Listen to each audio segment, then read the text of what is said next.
IPS Umesh చంద్రతో కలిసి grey hounds దళాలలో covert ఆపరేషన్లు మొదలుపెట్టిన వ్యక్తి కోట్ల రూపాయల లంచాన్ని తీసుకొచ్చి ఒక లంచగొండి ఆయన ముందు పెడితే వాడికి బుద్ధి చెప్పి వాడి తుక్కు రేగ్గొట్టింది ఆయనే. బాధ్యతాయుతమైన పోలీస్ పదవిలో ఉంటూ కూడా దళిత బహుజన బడుగు వర్గాల కోసం ఎయిమ్ అనే సంస్థ పెట్టి వాళ్ళ అభ్యున్నతికై కృషి చేస్తున్నది ఆయనే. ఇన్ని చేస్తున్నా ఇన్ని చేసినా వెలుగులోకి రాని ఆయన పేరు ఒక్కసారిగా లైమ్ లైట్లోకి రావటానికి కారణం కస్టోడియల్ టార్చర్. ఒక సిట్టింగ్ ఎంపీని కస్టోడియల్ టార్చర్ చేసి హత్యాయత్నానికి పాల్పడ్డాడు అనే ఆరోపణలతో 2 తెలుగు రాష్ట్రాలలో ఒక్కసారిగా ఉలిక్కిపడే సంచలనాత్మకమైన పేరుతో బయటికి వచ్చిన వ్యక్తి.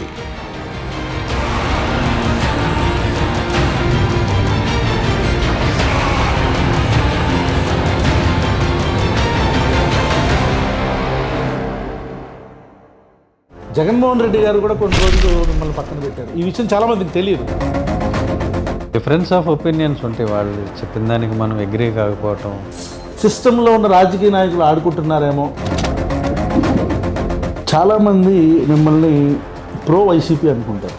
మీకు అట్లా అనిపించిందంటే మీ కెరియర్ మొత్తం మీద టఫ్ ఫేస్ పులివెందులేనా? కడప వెళ్ళేసి ఇదన్నీ బాంబులు, ఈ కొట్టుకోవటాలు, ఎలక్షన్ ఏజెంట్గా ఉంటే చంపేయటాలు, ఇలాంటివన్నీ చూసి ఈ ఉద్యోగాలు ఎందుకు చేయరాని అనిపించింది. రాజారెడ్డి గారి మర్డర్ మీరున్నప్పుడే జరిగిందండి? నేను ఉండగా జరగనివ్వలేదు. ఈ ఫస్ట్ కోవర్ట్ ఆపరేషను డిజైన్ చేసింది ఉమేష్ చంద్ర గారు, నేను. పోలీసులు వాళ్ళ డ్యూటీ వాళ్ళు కరెక్ట్గా చేస్తే నక్సలైట్ అనేవాడు పుట్టేవాడు అంటారా? కరెక్ట్. కస్టోడియల్ టార్చర్ జరిగిందా జరగలేదా అనేది పక్కన పెట్టండి. అసలు ఏం జరిగింది? 99% జరగలేదండి. మీరు ఎలా చెప్తున్నారు జరగలేదండి? మీరు లేరు కదా అక్కడ. నేను లేనంత మాత్రాన నన్ను ఇట్లా కొడుతున్నప్పుడు someone was watching and I assume that it is Jaganmohan Reddy. నలుగురు ముసుగులేసుకు వచ్చాడంటారు. చీకటి గది అయితే వచ్చింది 9 10 మంది 5 ఆయనకి ఎలా తెలుసు? మీరు ఆయన కుటుంబం గురించి, వాళ్ళ భార్య గురించి, వాళ్ళందరి గురించి మాట్లాడటం అనేది కరెక్ట్ అని మీకు అనిపించిందా? నా మీదకి వస్తే నేను ఏమైనా చేస్తాను. మీ మీద 498A ఉందండి. దారుణమైన అబ్యూస్ జరిగింది అని ఒక రిపోర్ట్ ఉంది మీ మీద. భయపడటమా భయపెట్టడమా? జగన్ గారు టికెట్ ఇస్తే తీసుకుంటారా సార్? ఎవరైనా సరే వాళ్ళు ఆ కోటరీ దాటి ముందుకు వెళ్ళటానికి చాలా కష్టాలు పడాల్సి వచ్చేది. ఇన్విజిబుల్ ఫెన్స్ లాంటిది ఉంది.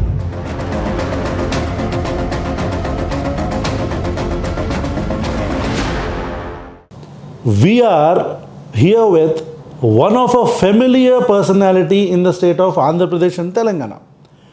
ఆంధ్రప్రదేశ్ తెలంగాణలో ప్రస్తుతం హాట్ టాపిక్గా ఉన్న ఒక వ్యక్తి. తను సిఐడి ఏడీజీగా వర్క్ చేశారు. ఇంకా సర్వీస్లో ఉన్నా సరే ప్రభుత్వం ఆయన్ని పక్కన పెట్టింది.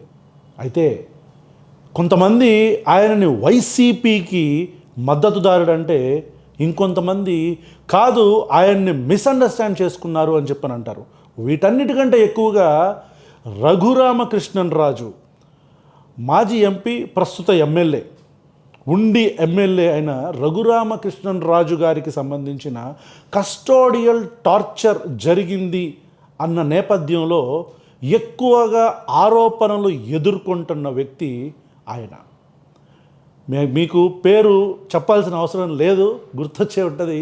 He's none other than Sunil Kumar garu, PV Sunil Kumar garu. Today he is with Prashna. Let us talk to him, not to grill him, not to roast him. Let us talk to him honestly as usual. నమస్తే సార్. నమస్తే. బాగున్నారా? Fine, thank you. ఎలా ఉంది service? And after that ఇప్పుడు ప్రస్తుతం నాకు తెలిసిన విషయం ఏంటంటే, చాలామందికి తెలియదు కూడా, మిమ్మల్ని ఇప్పుడు తెలుగుదేశం పార్టీ ప్రభుత్వం మాత్రమే పక్కన పెట్టింది అనుకుంటారు, కానీ జగన్మోహన్ రెడ్డి గారు కూడా కొన్ని రోజులు మిమ్మల్ని పక్కన పెట్టారు. ఈ విషయం చాలామందికి తెలియదు, రైట్? సో ఈ ప్రతి ప్రభుత్వంలో ఇట్లా ఉండటం, how do you feel? How are things going on? ఇది డిఫరెన్స్ ఆఫ్ ఒపీనియన్స్ ఉంటాయి, వాళ్ళు చెప్పిన దానికి మనం అగ్రీ కాకపోవటం అనేది ఒక నేపథ్యం. పొలిటీషియన్స్కి డిపార్ట్మెంట్ మీకు అది ఒకటి. తర్వాత రెండు, మన కేసుని ప్రాపర్గా రిప్రజెంట్ చేసేవాళ్ళు లేకపోవటం, యాక్సెస్ లేకపోవటం, అంటే హైయెస్ట్ ఆఫీస్కి మనకి యాక్సెస్ లేకపోవటం, ఇలాంటి కారణాలు ఉంటాయి. ఇప్పుడు నా అభిప్రాయం ప్రకారం పోలీస్ డిపార్ట్మెంట్ అనేది చాలా వల్నరబుల్ అయిపోయింది. రాజకీయ నాయకులకి పాపం మొన్న ఈ మధ్య ఒక పొలిటీషియన్ కూడా మాట్లాడుతూ పాపం వాళ్ళు కట్టప్పల్లాగా అయిపోయారు, ఆ కుర్చీని మాత్రం ఇక వాళ్ళు ఒబే చేయాల్సిందే, సో ఎవరు వస్తే వాళ్ళు వీళ్ళతో ఆడుకుంటున్నారని చెప్తున్నారు. Even I feel the same with the police department. You know, అంటే చేతులకి ఇట్లా సంఖ్యలు ఖైదీలుగా వేస్తారు కానీ పోలీసులకి కనిపించిన సంఖ్యలు వేసేసి సిస్టంలో ఉన్న రాజకీయ నాయకులు ఆడుకుంటున్నారేమో అని నా అభిప్రాయం. మీరేమంటారు? అంటే మీరు మీ పెర్సెప్షన్ అది, మీరు చూస్తున్న వాళ్ళు కాబట్టి మీకు అట్లా అనిపిస్తుంది. అవును, మీకు అట్లా అనిపించిందంటే దాంట్లో వాస్తవం ఉండే ఉంటుంది కదా. మళ్ళీ నేను చెప్పాల్సింది స్మార్ట్.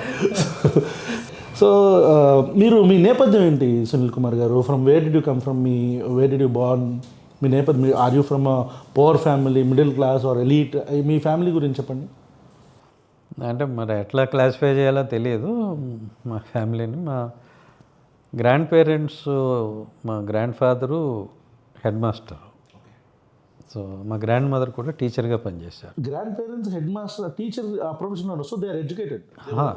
అవును, ఆయన కూడా ఇంగ్లీష్ ఓ మాస్టర్, ఆయన ఇంగ్లీష్ టీచరు అండ్ లిటరేచర్ బాగా చదువుకున్న వ్యక్తి మా తాతగారు. షేక్స్పియర్ అవన్నీ, ఓకే, కీట్స్ పోయమ్స్ ఇవన్నీ చదువుకున్న వ్యక్తి.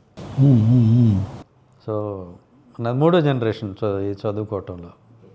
సో తర్వాత మా పేరెంట్స్ ఇద్దరు పంచాయతీరాజ్లో పనిచేశారు, విలేజ్ డెవలప్మెంట్ ఆఫీసర్స్గా. సో అంటే పూరని చెప్పలేను, so you came from middle class అని కూడా చెప్పలేను.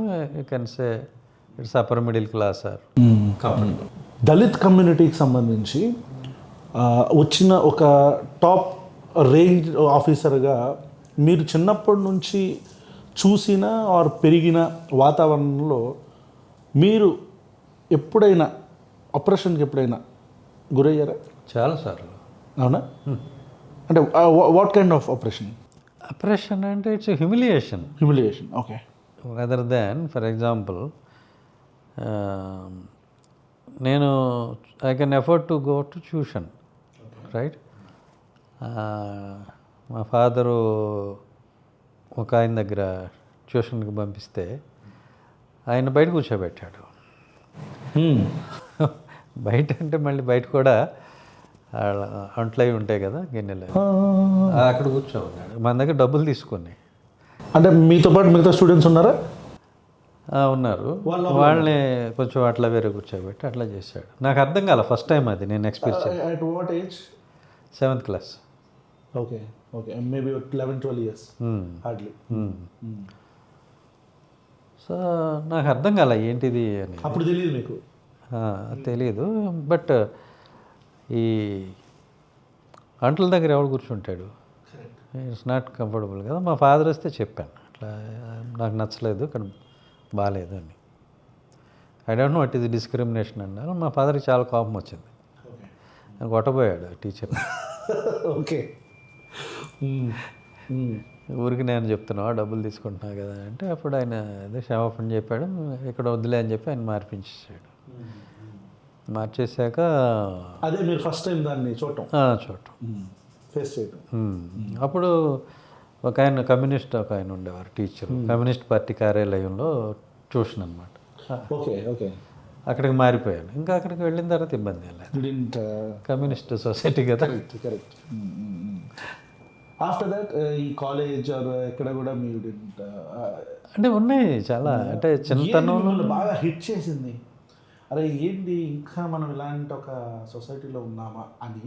ఎందుకంటే you're telling that you came from an upper middle class, అంటే ఒక కొద్దిగా ప్రశాంతంగా వెళ్ళిపోయే లైఫ్, అంటే ఫుడ్కి కానీ హౌస్ ఈ రెండింటికి కూడా రెగ్యులర్గా మనకు కావాల్సిన ఎమ్యూనిటీస్ ఇవన్నీ కూడా కంప్లీట్గా ఫుల్ఫిల్ అయ్యే ఒక లైఫ్ కదా, ఫుల్ఫిల్ అయిపోయింది లైఫ్. కాబట్టి అలాంటి మీకు ఎప్పుడైనా ఇలాంటి చూసినప్పుడు ఏంటిది, why should I face this? అదే చాలామంది ఏమనుకుంటారు అని అంటే డబ్బు లేకపోవడం వల్ల హ్యూమిలియేషన్ వస్తుంది, ఫైనాన్షియల్ రీజన్స్ అనుకుంటారు. అది కాదు.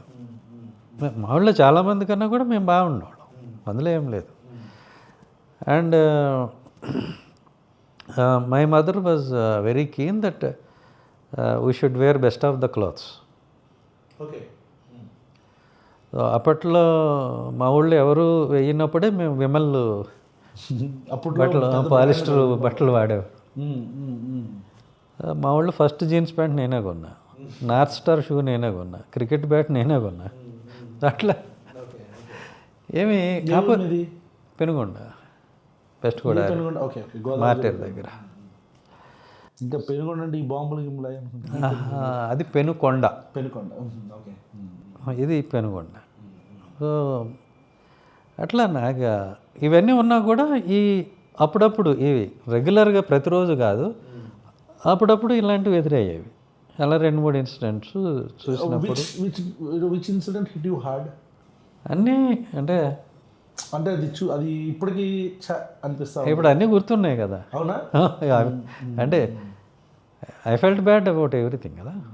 సో న్యాచురల్గా. సో మా క్లాస్మేట్ ఒక అబ్బాయికి ఒంట్లో బాగపోతే టైఫాయిడ్ ఏదో వచ్చింది. అందరూ చూడడానికి వెళ్ళాం వాళ్ళ ఇంటికి. వెళ్తే మిగతా వాళ్ళందరూ ఆ రూమ్లోకి వెళ్ళారు, నన్ను కిటికీలోని చూడమన్నారు. Okay. What was your age? 8th, 9th. Okay, same అదే ఆ టైం, అదే హై స్కూల్ టైం.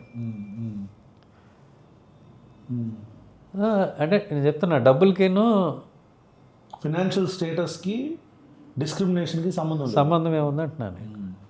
సో మనకి ఎంత డబ్బున్నా, ఫైనాన్షియల్గా మనం బాగున్నా, శుభ్రంగా ఉన్నా, వాళ్ళకైనా దర్జాగా ఉన్నా కూడా డిస్క్రిమినేషన్ చూపిస్తారు. సో బేసిక్గా డిస్క్రిమినేషన్ అనేది ఒక మానసిక రోగం అది. సో దానికి వీటన్నిటితో ఏం సంబంధం లేదు.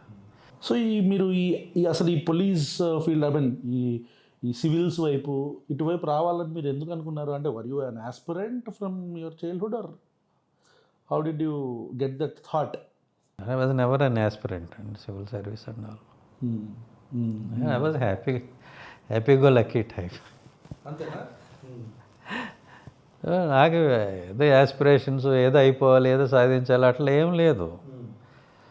ఐఎమ్ కంటెంటెడ్. పుస్తకాలు చదువుకోవటం, క్రికెట్ ఆడుకోవటం, సినిమాలు చూడటం, ఈ 3. 3 దాటి నాకేం లేదు. ఏదో సాధించాలి, ఏదో చెయ్యాలి అట్లా అనిపించాల్సిన పరిస్థితి కూడా లేదు. నాకు పుస్తకాలు చదువుకుంటే సరిపోతుంది. ఎంత కావాలి పుస్తకాలకి? So I was happy. ఉద్యోగం అంటే చేయాల్సి వస్తే మ్యాక్సిమం ఏదో బ్యాంక్ క్లర్క్ అలాంటివి చేసుకుంటే సరిపోతుంది మన లైఫ్ స్టైల్కి. బ్యాంక్ క్లర్కా? So typical middle class thought process లాగానే ఒక చిన్న ఉద్యోగం, దీనికి వెళ్ళిపోతే సెటిల్ అయిపోవచ్చు. అంతకన్నా ఎందుకు కష్టపడటం? మన అవసరాలు ఇంతే, మన అవసరాలకు తగ్గట్టు కష్టపడితే సరిపోతుంది. అంతకన్నా ఎక్కువ ఎందుకు స్ట్రెస్ అనేది? ఓకే.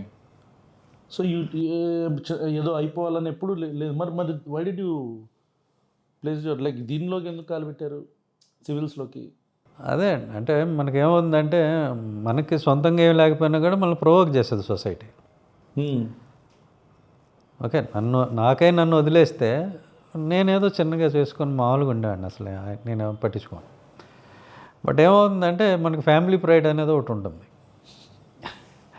సో మా చుట్టాలందరిలో కూడా మాది కొంచెం respected family because of my mother and అట్లాంటిది. నేను ఇంకా ఏమి అచీవ్ చేయకపోయేసరికి అందరూ కొంచెం తక్కువగా చూడటం మొదలుపెట్టారు. పేరెంట్స్ బాధపడుతున్నారు. దట్ ప్రొవోక్డ్ మీ. అంటే అదే టైంలో మా రిలేటివ్స్కి ఎవరికో బ్యాంక్ జాబ్స్ రావటం, ఒక ప్రొబేషనరీ ఆఫీసరు, ఇంకోటి ఏదో రావటం. సో వాళ్ళని కంపేర్ చేస్తూ, చూడు వాళ్ళ పిల్లలు ఎంత పైకి వచ్చారు, వీళ్ళు ఎట్లా లేదంటే నాకు అనిపించింది, ఇదన్నీ పెద్ద విషయమా? ఇది జాబ్ సంపాదించడం అనేది ఒక పెద్ద విషయమా? గట్టిగా అనుకుంటే ఏదైనా చేయొచ్చు. మనకి ఇంట్రెస్ట్ లేదు కాబట్టి మనం వదిలేసాం. సరే చేసి చూపిద్దాం అనేది అప్పుడు కోపం వచ్చి, సో ఫ్యామిలీకి కొంచెం గర్వకారణంగా ఉండటానికి, వాళ్ళు ప్రౌడ్గా చెప్పుకోవడానికి, మా అబ్బాయి ఇదని చెప్పుకోవడానికి ఒకటి అవసరం కాబట్టి అప్పుడు టార్గెట్ పెట్టుకున్నాను. నాకోసం ప్రొవొకేషనే, ప్రొవొకేషన్, లేకపోతే నాకేం అవసరమైంది అసలు. సో దాన్ని ఏదైతే బెటరు, రికమెండేషన్ లేకుండా డబ్బులు ఇవ్వకుండా వచ్చే ఉద్యోగం ఏముంది? అలాంటివి ఉన్నాయి ఐడియాలో రికమెండేషన్. అదే సివిల్ సర్వీస్ ఒకటే ఉంది అని చూస్తే ఇదే ఉంది. సో ఇదే ఈజీ కదా మిగతాటితో పోలిస్తే అని ఇది లైన్ తీసుకున్నాను. అప్పుడు మా అంకుల్, మా మదర్ వాళ్ళ కజిన్, ఆయన కూడా ఐపీఎస్ వచ్చింది. కేరళలో సర్వ్ చేసి డీజీగా రిటైర్ అయ్యారు. ఓకే. సో ఆయన కూడా చెప్పేవాడు, నువ్వు కష్టపడు, రోజుకు 1 గంట చదివితే చాలు నీకు వస్తుంది. అది అంత ఈజీ ఏం కాదు. ఈజీ కాదు. గంట చదివితే వచ్చి అంత తెలివితేటలు మన దగ్గర ఏం లేవు.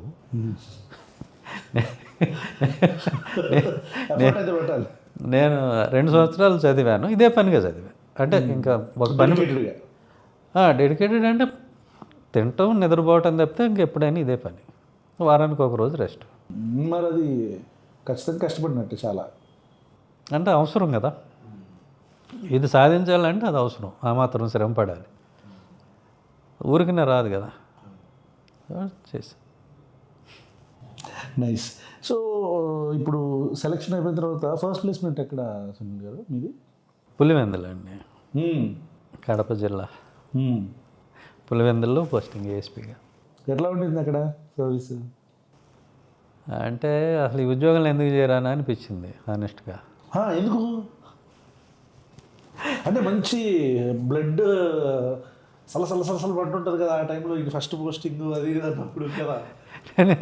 నేను చెప్పాను కదా, నాకేమి ఇది చేయాలి అది చేయాలి ఏదో సాధించాలి అట్లేం ఉండదు.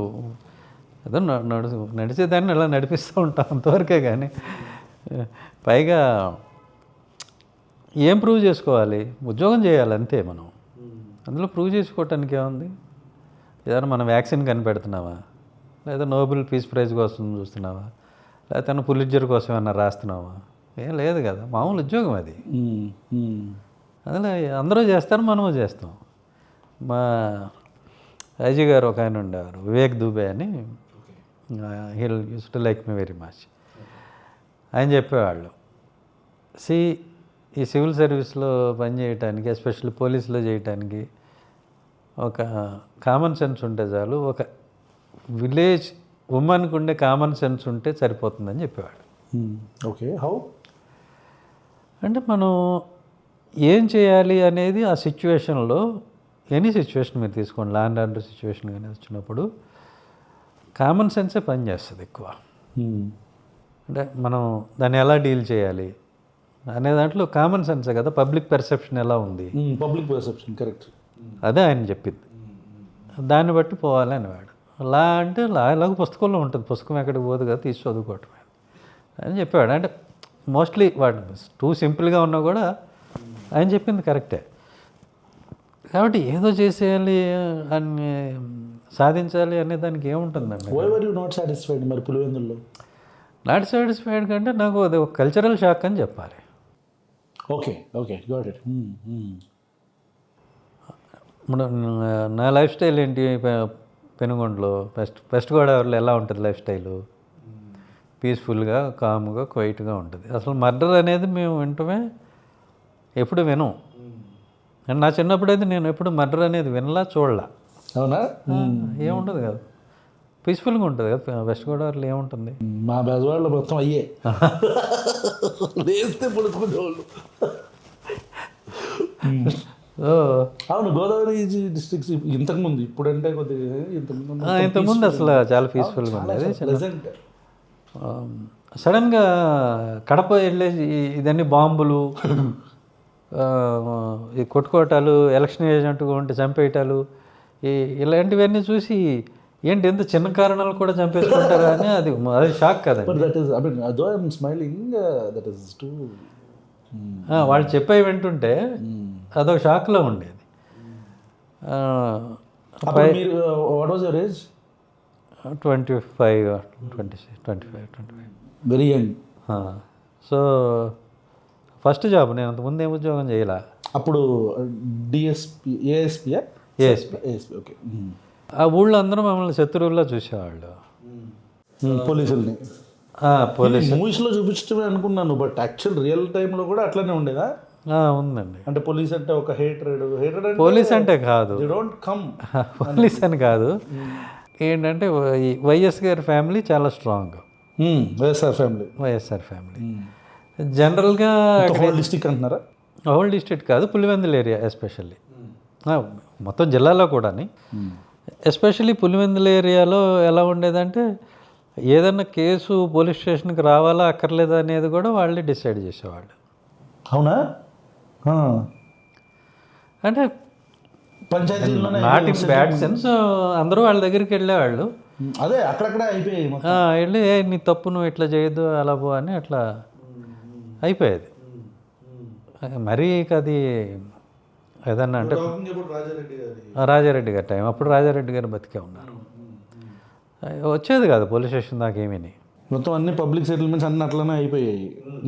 సో అసలు పబ్లిక్ మీద పెద్దగా పని ఉండేది కాదు. పని ఉండకపోయినా పర్వాలేదు, మమ్మల్ని ఏదో వీళ్ళేదో నాకేం లేదు, నేను మామూలుగా ఉద్యోగం పోస్టింగ్ వేశారు, నేను వచ్చాను. ఉమేష్ చంద్ర గారు తీసుకెళ్ళారు నన్ను కావాలని. ఓకే. నాకు ఆయన వరంగల్లో పరిచయం, ఆయన ఓఎస్డీగా చేశారు వరంగల్లో, నేను ఏఎస్పీ అండర్ ట్రైనీ. సో ఆయనతో తిరుగుతూ ఉండేవాడిని ఎక్కువ.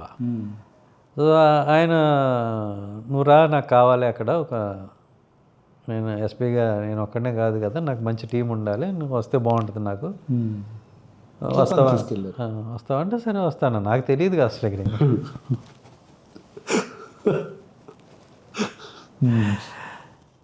వెళ్ళిన తర్వాత చూస్తే అందరూ ఈయన ఉమేష్ గారి మనిషి అను మరొకటను. తన మీద ఉన్న ఇది దాంతో నేనేం చేయకుండానే ఈయనేదో యాంటీ ఇక్కడ అన్నట్టు, వైఎస్ గారు అన్నట్టు చూసేవాళ్ళు. ఓకే ఓకే, ఆయన టీం కాబట్టి, ఆయన టీం కాబట్టి అని. అంటే అదొక హాస్టైల్ ఇదిలా ఉండేదండి అట్మాస్ఫియరు. 2 ఏళ్ళు పీస్ఫుల్గా భోజనం కూడా చేయాల అక్కడ ఉన్నప్పుడు. ఓకే, అలా ఉండేది.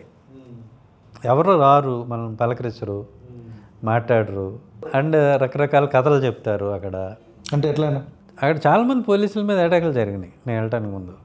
ఓకే, కొట్టడాలు జరిగినాయి, ఇవన్నీ జరిగాయి. So you can expect and anticipate that ఆ టైంలో. ఓకే, మీ మీద ఏమైనా జరిగింది ఎప్పుడైనా?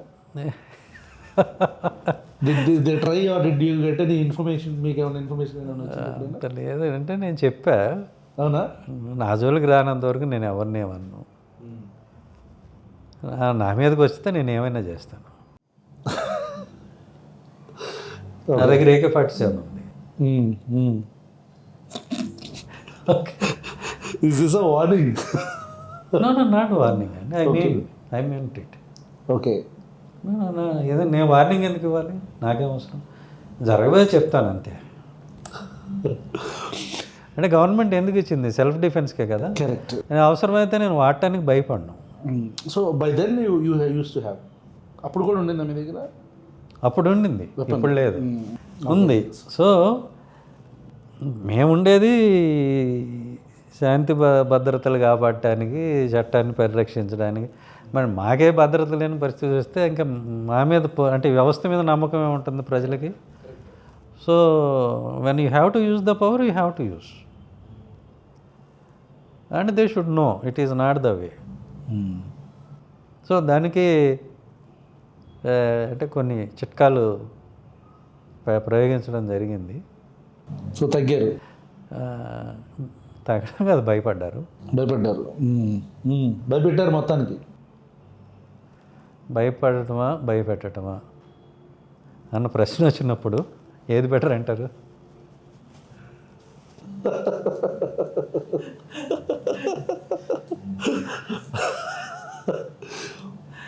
సో అప్పుడు అసెంబ్లీలో కూడా డిస్కషన్ అయింది నా మీద. వైఎస్ వివేకానంద రెడ్డి గారు మాట్లాడారు, ఓకే, ఆయన అలా చేస్తున్నాడు ఇలా చేస్తున్నాడు అని. రాజశేఖర రెడ్డి గారు కూడా నా మీద రిట్ వేశారు. అంటే అప్పుడు పేపర్లు దొరకట్లేదు, దొరికితే చాలా ఉంటుంది దానిలో ఇన్ఫర్మేషన్. ప్రతి వారం నన్ను ఎవరో ఒకటి తిడతా ఉండేవాడు అక్కడ, నేనేం చేయకపోయినా. అవునా? స్టేట్మెంట్స్ అవి ఇవి ఏం చేయకపోయారు. ఏంటి ఇదంతా న్యూసెన్స్, నాకేం సంబంధం అసలు, నేను ఏదో ఉద్యోగం చేయడానికి వస్తే నన్ను తిడతారు, పైగా ఈ పోలీసుల మీద తిరగబడే అలవాటు ఏంటి, నాకంతా కొన్ని వీరడ్గా అనిపించేది. అదొక టఫ్ ఎక్స్పీరియన్స్. అందుకనే ఆ తర్వాత నాకు ఏ ఉద్యోగం కూడా అంత టఫ్గా అనిపించలేదు. పులివెందుల తర్వాత పడుతూ మంచి హాట్ దీంట్లో పడేసరికి ఇక మిగతాదంతా కూడా చాలా కేక్ వాక్ అయిపోయింది. రాజారెడ్డి గారి మర్డర్ మీరున్నప్పుడు జరిగిందండి? నేను ఉండగా జరగనివ్వలేదు. So you know about it, plans అవన్నీ కూడా మీకు తెలుసు? ప్లాన్స్ అని నేను చెప్పను, ఐ నో దేర్ ఇంటెన్షన్స్. అంటే అక్కడ ఒకళ్ళ మీద ఒకళ్ళకి అది ఉంది, గ్రడ్జెస్ ఉన్నాయి. వాళ్ళు వచ్చినప్పుడు నేను ఒకటి చెప్పాను, మీరు తొందరపడి మీరు ఇక్కడ చట్టపరంగా ఏదైనా చర్య తీసుకోవడానికి మేము ఇక్కడ ఉన్నాం, ఓకే, సిస్టంలో పనిచేస్తాం. మేము చట్టపరంగా మీకు సపోర్ట్ చేస్తున్నాం కదా అని మీరు చట్టాన్ని మీ చేతిలోకి తీసుకుంటే మళ్ళీ నేను ఊరుకోలేను, అది నా క్రెడిబిలిటీ పోతుంది. I cannot allow that. So మీరు బియాండ్ ద లీగల్ ఫ్రేమ్వర్క్ ఏమైనా చేసుకోవాలి, మీరు తేల్చుకోవాలి అని అనుకుంటే నేను 2 years ఉంటాను ఇక్కడ. నేను వెళ్ళిపోయిన తర్వాత మీ పద్ధతుల్లో మీరు వెళ్ళిపోండి, నేనేం ఆపను కదా, నేనే ఉండి ఆపడానికి. నేను ఉండగా ఎలాంటివి జరగటానికి వీల్లేదు. నాకే వాళ్ళైనా ఒకటే, మీరైనా ఒకటే, ఎవరైనా ఒకటే. మాట్లాడారు మీరు? చెప్పాను. ఓ, చెప్పటం లేదు, వాన్ చేసినట్టుంది. చెప్పటమేనండి, అది వార్నింగ్ ఏముంది.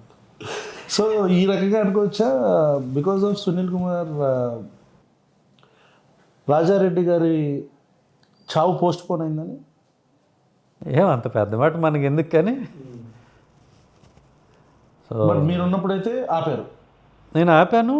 తర్వాత ఒక అతని మీద అటాక్ జరిగింది, పేర్ల పార్థసారథి రెడ్డి అని. తర్వాత ఆ అబ్బాయి వాళ్ళే ఈ కేసులో అక్యూజ్డ్. అప్పుడు నా గన్మెన్ వాళ్ళని రెస్క్యూ చేశారు, ఆ పేర్ల పార్థసారథి రెడ్డిని.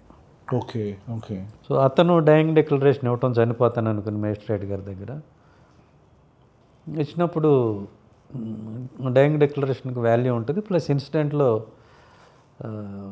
వీళ్ళందరూ విట్నెస్లు అందరూ ఉన్నారు, కేసు ప్రాపర్గా ఉంది కాబట్టి నేను యాక్షన్ తీసుకోవడం జరిగింది.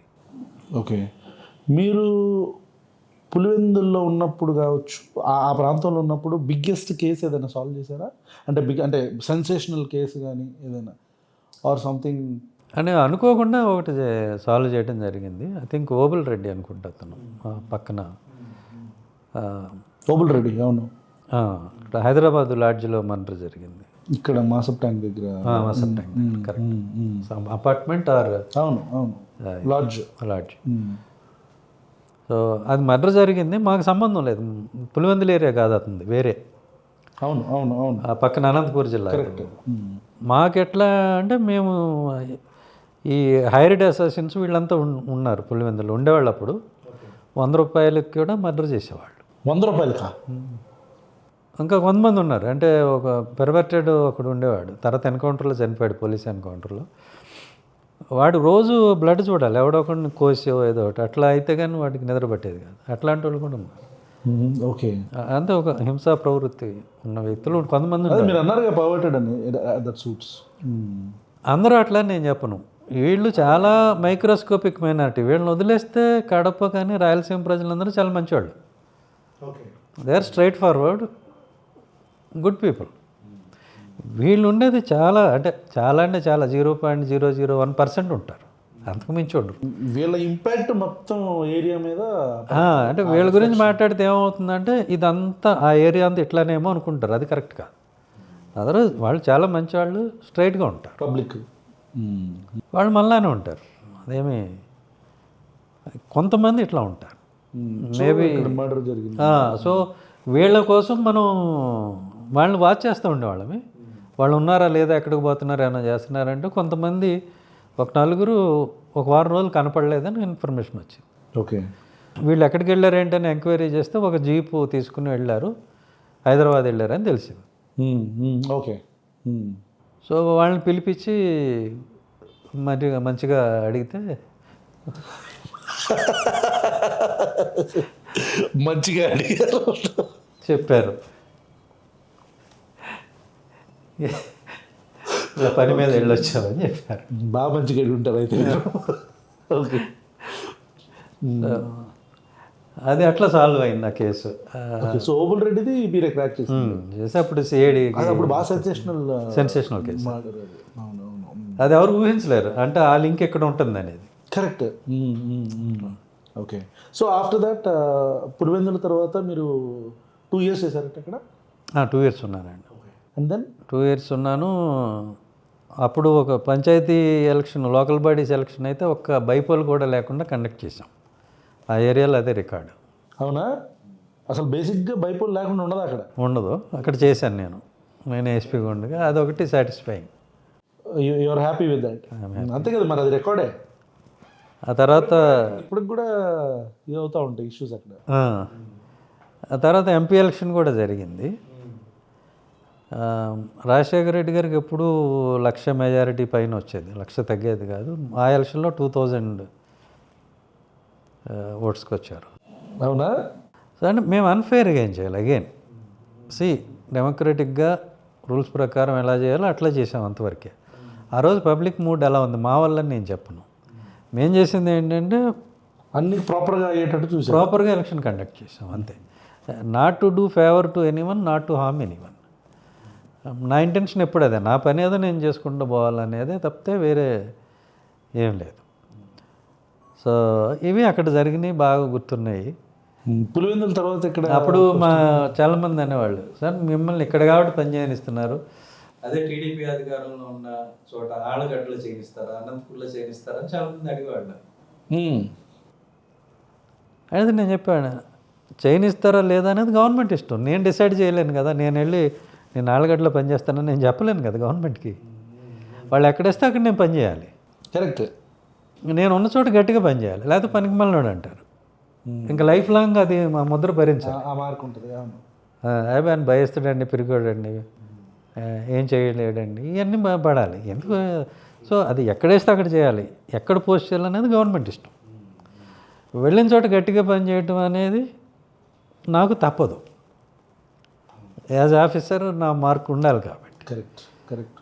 సో ఇది అయింది. తర్వాత అప్పుడు చాలామంది అనేవాళ్ళు, మా ఎస్పీ గారు కూడా అనేవాడు, ఉమేష్ గారు కూడా, ఈయన సేమ్ అవుతాడు ఏదో ఒక రోజున రాజశేఖర రెడ్డి, మనల్ని ఇద్దరిని లోపల పడేస్తాడని.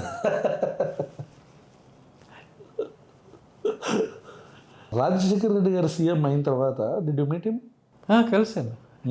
అంటే వెంటనే కాదు, చాలా కాలం తర్వాత కలిసి. Did he remember? Sunil Kumar అంటే మర్చిపోయే పేరేం కాదులేండి మరి. ఆయన గుర్తు చేసుకున్నారా? పిలిచి తెలుసు ఆయనకి. స్పీక్ కానీ మాట్లాడలేదు దాని గురించి. అంటే ఆయనకి ఆ పీరియడ్ గుర్తుంటుంది కదా. ఎప్పుడు నాకు తెలిసి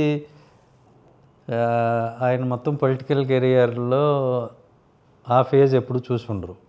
ఉమేష్ చంద్ర గారు నేను ఉన్న టైం లాంటిది. అవునా? ఇబ్బంది పడ్డ మాట వాస్తవం.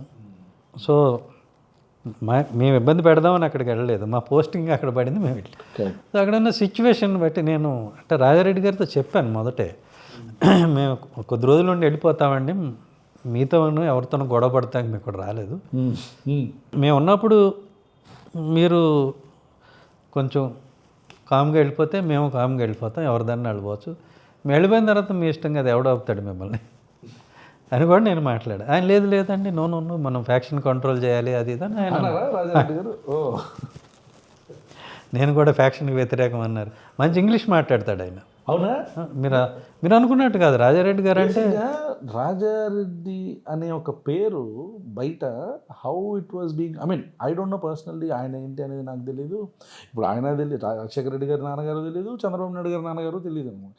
కానీ రాజశేఖర రెడ్డి గారి రాజారెడ్డి అనే పేరుని రాజారెడ్డి రాజ్యాంగం అని ఇట్లా చాలామంది యూజ్ చేస్తుంటారు కదా. సో మీరు ఇప్పుడు దానికి కాంట్రాస్ట్ చెప్తున్నారు ఏంటి, నేను ఫ్యాక్షన్కి వ్యతిరేకంగా అంటామని కావచ్చు, లేకపోతే ఇంగ్లీష్ మాడతారని బాగా. So you're making it a very contrast opinion. లేదు, మంచి ఇంగ్లీష్ మాట్లాడతాడు ఆయన, బాగా మాట్లాడతాడు. అండ్ నాతో మాత్రం మర్యాదగా మాట్లాడాడు. నేను 2 సార్లు 3 సార్లు కలిసినప్పుడంతా చాలా బాగా మాట్లాడాడు. మీరు ఉన్నప్పుడు ఇన్సిడెంట్స్ జరగలేదు అక్కడ? నేను ఒక్కటే ఆ పేర్ల పార్థసార రెడ్డిది ఒకటే జరిగింది. అదొకటి. సో మళ్ళీ ఏం లేవు? లేదు. సో రికార్డ్ అని చెప్పుకోవచ్చు. అదే ఆయన అట్లా అన్నాడు. తర్వాత అంటే అంటే చాలామందికి తెలియని విషయం ఏంటంటే రాజారెడ్డి గారి గురించి ఒక ఫ్యూడల్ నీతి ఒకటి ఉంటుంది ఆయన దగ్గర. మోరల్ అంటారు, ఫ్యూడల్ మోరల్స్ అంటారు కదా. ఎట్లా అంటే మా ఎస్ఐ ఈ ప్యాకెట్ వాళ్ళని పట్టుకొచ్చి తనేవాడు. వీళ్ళు పోయి ఆయనకి చెప్పేవాడు, ఇలా మమ్మల్ని పేగడుతుంటే పట్టుకున్నాడు, ఎస్ఐ కొట్టాడు అంటే, ఎరా పేగడితే కొట్టగా ముద్దు పెట్టుకుంటారు అని అనేవాడు. ఓకే. సో ఆ నీతి ఉంది, అంటే తప్పు చేస్తే తప్పు అని చెప్పాడు. అవునా? అది ఉంది. Got it. సో అంతేగాని నా మనుషులు కొడతారా పోలీసులు అట్లా పోలే. బయట ప్రొజెక్ట్ చేస్తున్న Rajareddy is not the same Rajareddy in real life. మీకు బయట మాట్లాడుకునే 100 ఉంటాయండి, 100 పెర్సెప్షన్స్ బిల్డ్ చేస్తారు. నిజంగా చూసింది వేరే ఉంటుంది. ఇప్పుడు మీరు చెప్పింది ఆ కంటెక్స్ట్ వేరే అయి ఉండొచ్చు, బట్ నేను చూడలేదు అది, కాబట్టి నేను చెప్పలేను, దాని మీద నేను కామెంట్ చేయలేను. నేను చూసింది చెప్తాను. Correct. Okay. And then after Pulivendula తర్వాత గ్రే హౌండ్స్లో చేస్తాను. ఓకే. అక్కడ ఎన్ని ఇయర్స్ చేశారు? ఎక్కువ కాలం కాదు, ఒక 6 months అంత, 8 months అలా. తర్వాత అడిషనల్ ఎస్పీ బెల్లంపల్లి, ఆదిలాబాద్, ఇక్కడ తెలంగాణ. ఏ ఇయర్ ఇది మీరు చెప్తుంది? 99 అంటే మరి 98 ప్రభావం ఉంటుంటారు అక్కడ. బాగా ఉంది. అదే ఒకసారి ల్యాండ్ మైన్ బ్లాస్ట్ కూడా అయింది, నా కోసం పెట్టారు, మీ మీద అటెంప్ట్ చేసి వేస్ట్ అయినాయి.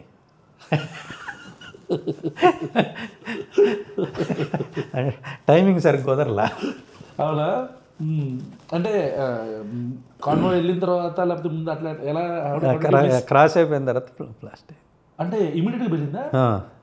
With in how many minutes? అంటే సేఫ్ గ్యాపే ఉంది, ఒక అంటే మనకి 300-400 yards మేబీ. 300-400 yards? అంటే స్పీడ్గా పోతాం కదా, జస్ట్ ఇలా క్రాస్ అవుతాం, బ్లాస్ట్. అరే that is very very minute ఇది కదండి.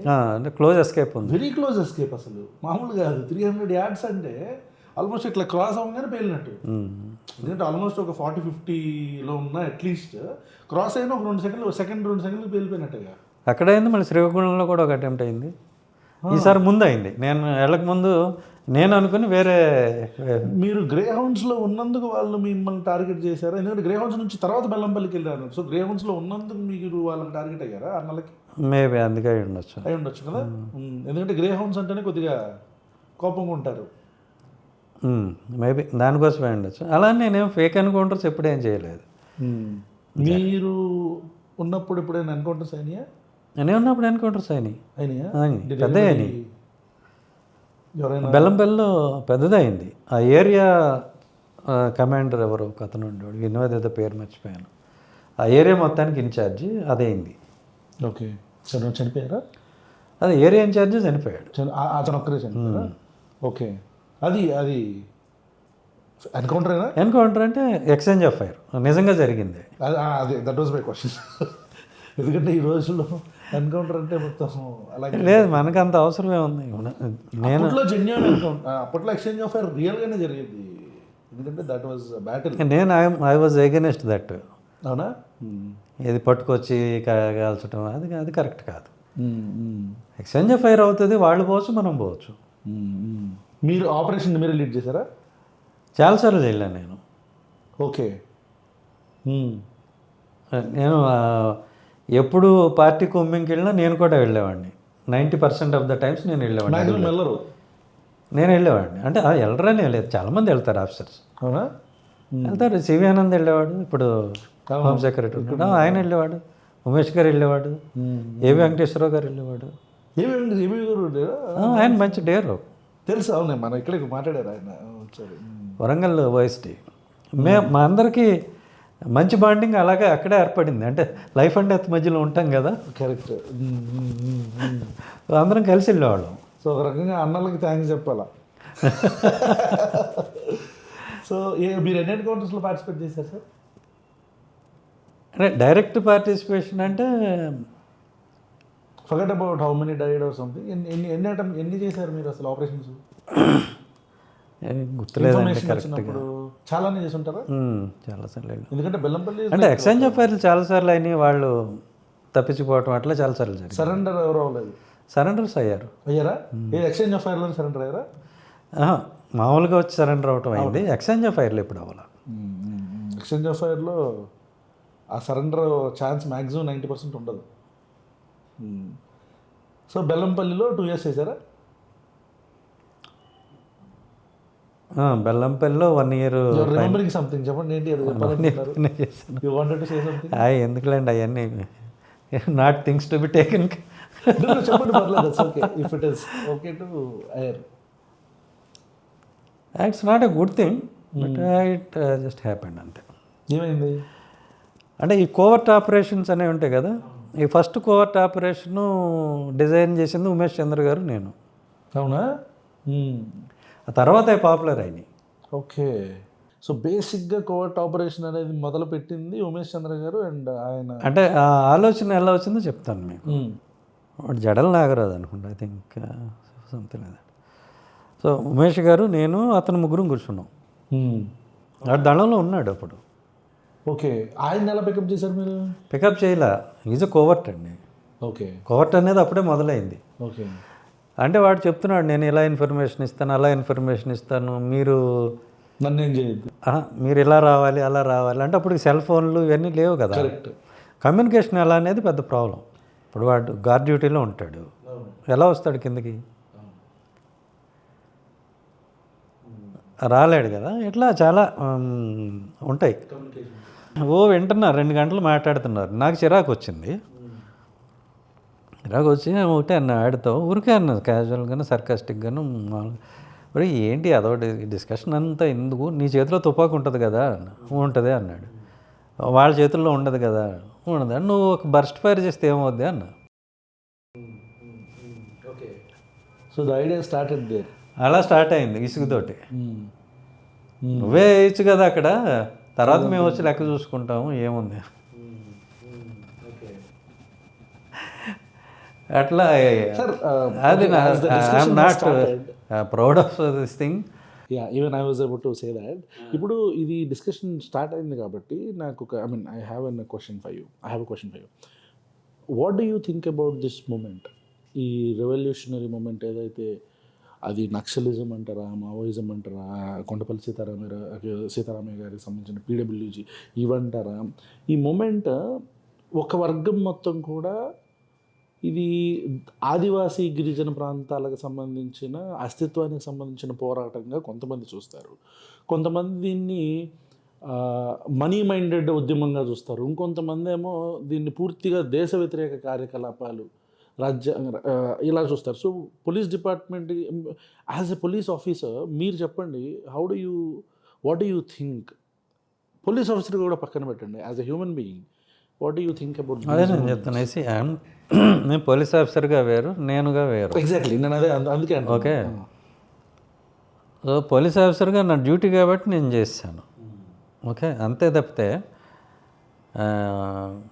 నాకు వ్యక్తిగతంగా వాళ్ళ మీద ఏదో కోపం ఉండాల్సిన అవసరం లేదు. రైట్. 2, నక్సలైట్లు చేసేది రైటా రాంగా అనేది కొంచెం సేపు పక్కన పెడదాం. అసలు నక్సలైట్ అనేవాడు పుట్టడానికి ఆ పరిస్థితులు ఎందుకు వచ్చినాయి? శ్రీకాకుళంలో కానీ తెలంగాణలో కానీ అసలు నక్సలైట్ అనేవాడు ఎందుకు వచ్చాడు?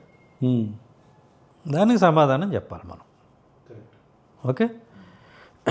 పోలీసులు వాళ్ళ డ్యూటీ వాళ్ళు కరెక్ట్గా చేస్తే నక్సలైట్ అనేవాడు పుట్టేవాడు అంటారా? ట్రూ. అవును, కరెక్ట్. అది ఇప్పుడు దొర చెప్పినట్టల్లా, దొర ఏం చేస్తే అది, దొర మర్డర్ చేసినా కానీ కేసు లేదు కదా, దొర ఏం చేసినా కానీ ఏది లేదు కదా. మరి అలాంటి పరిస్థితుల్లో సాయుధ పోరాటం ఎలాంటి సొల్యూషన్ కాకుండా ఇంకేం వస్తుంది అనుకుంటున్నారు? అంటే జనం ఏటెల్లగాలం అట్లా పడి ఉండరు కదా. కరెక్ట్. సో ఆ సిచ్యువేషన్ ఎందుకు వచ్చింది అంటే, మనకి ఒక డెమోక్రటిక్ కంట్రీ ఏర్పడిన తర్వాత, ఒక పోలీస్ సిస్టము, లీగల్ సిస్టమ్ అన్నీ ఉన్న తర్వాత ప్రజలకు న్యాయం అందకపోవడం వల్ల కదా, ఆ గ్యాప్ వల్ల కదా ఈ నక్సల్ మూమెంట్ వచ్చింది. అవును, కరెక్ట్, అగ్రీ. అది గమనించుకోవాలి. ఊరికే నక్సలైట్ల గురించి మాట్లాడుకున్న ఉపయోగం లేదు. అలా మనం ఎక్కడ ఫెయిల్ అయ్యాము యాజ్ ఎ సిస్టమ్, అది చూసుకోవాలి. Then will get the answer. అది మరి సొల్యూషన్ అనేది. ఇప్పుడు ఈ సెటిల్మెంట్లు, రౌడీలు సెటిల్మెంట్లు అనేవి ఎందుకు వచ్చినాయి? సివిల్ కోర్టులు పంచాయతీ తేలకపోవటం వల్ల కదా. సో ఆ సిస్టంలో గ్యాప్ ఎక్కడైతే వచ్చిందో అప్పుడు ఈ షార్ట్ కట్స్ అన్నీ వస్తాయి. అట్లా మనం మూలాలు చూసుకోవాలి, అంతేగాని ఊరికే నక్సలైట్లను తప్పుపట్టడం, అది రైటా రాంగా అని డిస్కస్ చేయటం వృధా. అది సిస్టంలో ఉన్నటువంటి ఒక గ్లిచ్. అది దానివల్ల ఆ నక్సల్ మూమెంట్ అనేది రావటం జరిగింది. తర్వాత యాజ్ ఏ రైటర్ నేను నా ఒపీనియన్ ఏంటనేది దాంట్లో రాశాను. నా నీలవేణి పుస్తకం ఉంది, కథల పుస్తకం. దాని ముందు మాటలో నేను రాశాను అసలు రైటర్గా నేను ఎందుకు రాస్తున్నాను అనేది రాశాను. దాంట్లో క్లియర్గా రాశాను. చెప్పగలరా?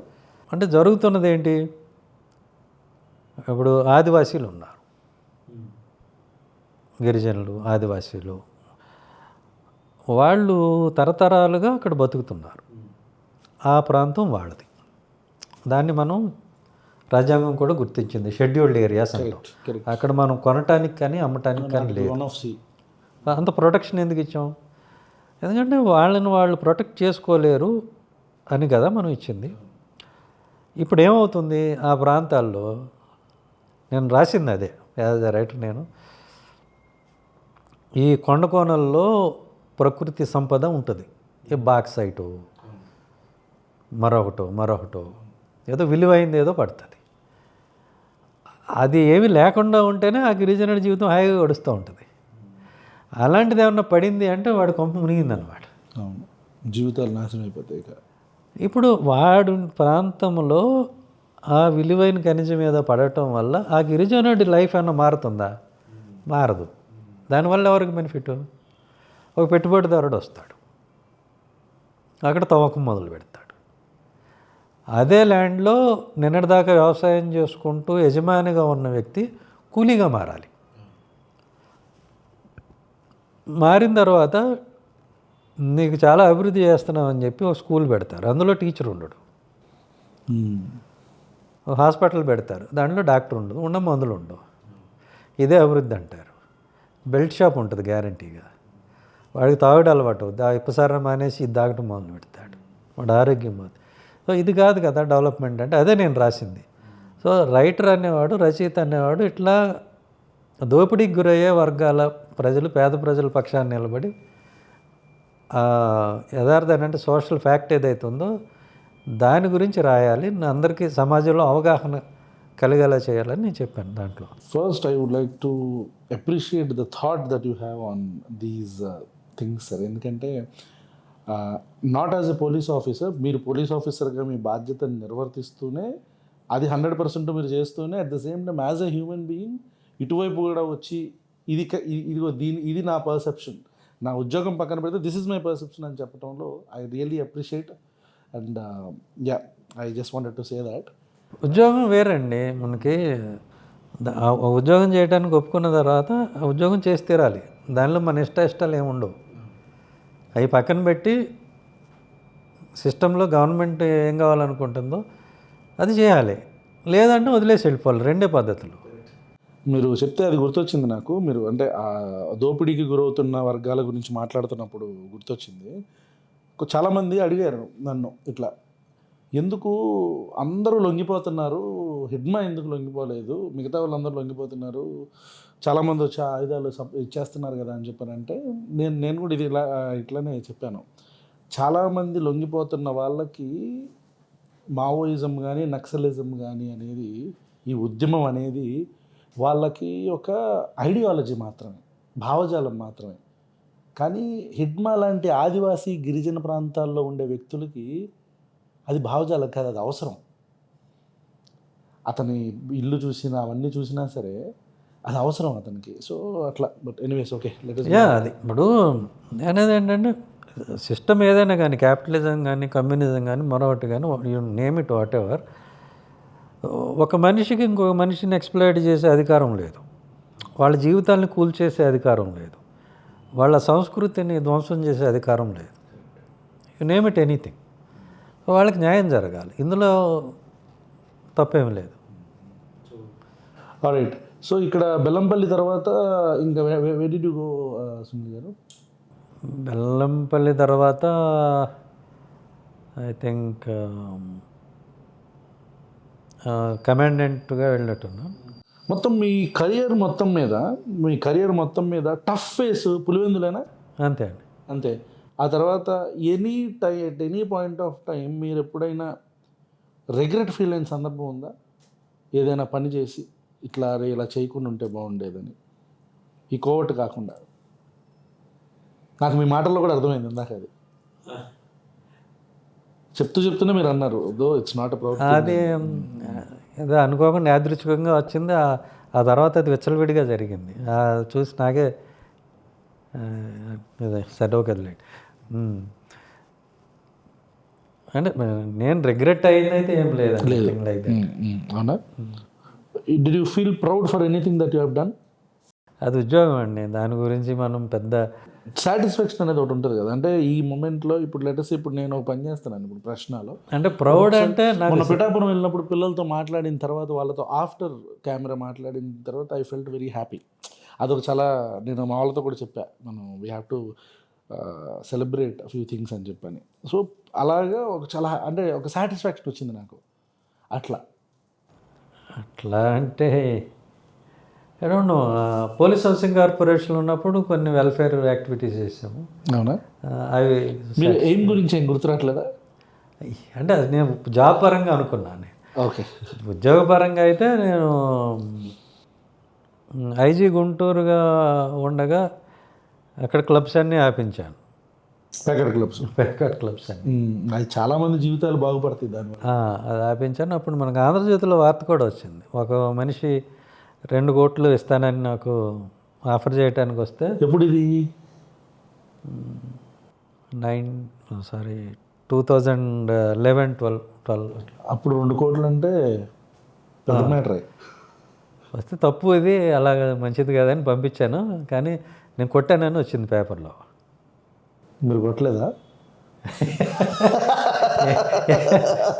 ఎందుకంటే ఇప్పుడు ఒక ఆఫీసర్కి, ఐపీఎస్ రేంజ్ ఆఫీసర్కి వచ్చి డైరెక్ట్గా బ్రైబ్ చేద్దామని చూస్తే ఆ రిటాలియేషన్ ఎట్లుంటుంది?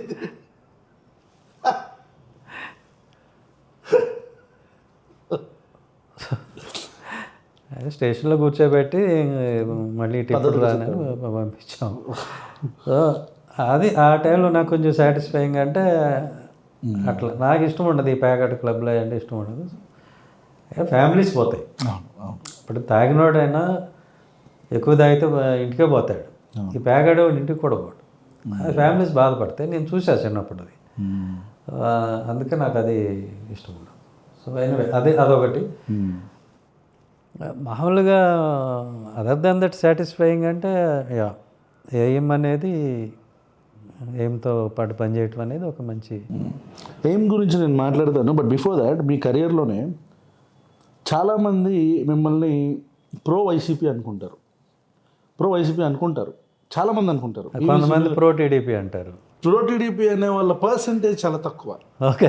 చాలా తక్కువ నామినల్. ఎందుకంటే చాలా మందికి తెలీదు మీరు తెలుగుదేశం పార్టీకి సంబంధించిన, అంటే వెరీ క్లోజ్. ఇప్పుడు చంద్రబాబు నాయుడు గారు కానీ, లోకేష్ గారు కానీ కూడా వాళ్ళతో కూడా చాలా క్లోజ్లీ అసోసియేటెడ్గా మీరు వర్క్ చేశారు. Associated in the sense professionally.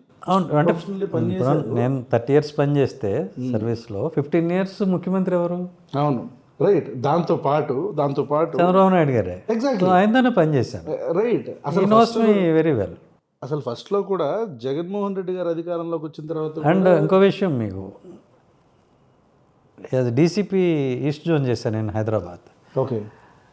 DCP post ఒకే ఒక జిల్లా చేసిన ఎస్పీకి, యంగ్ ఎస్పీకి డీసీపీ ఇవ్వటం అనేది అసలు లేదు అంతకుముందు.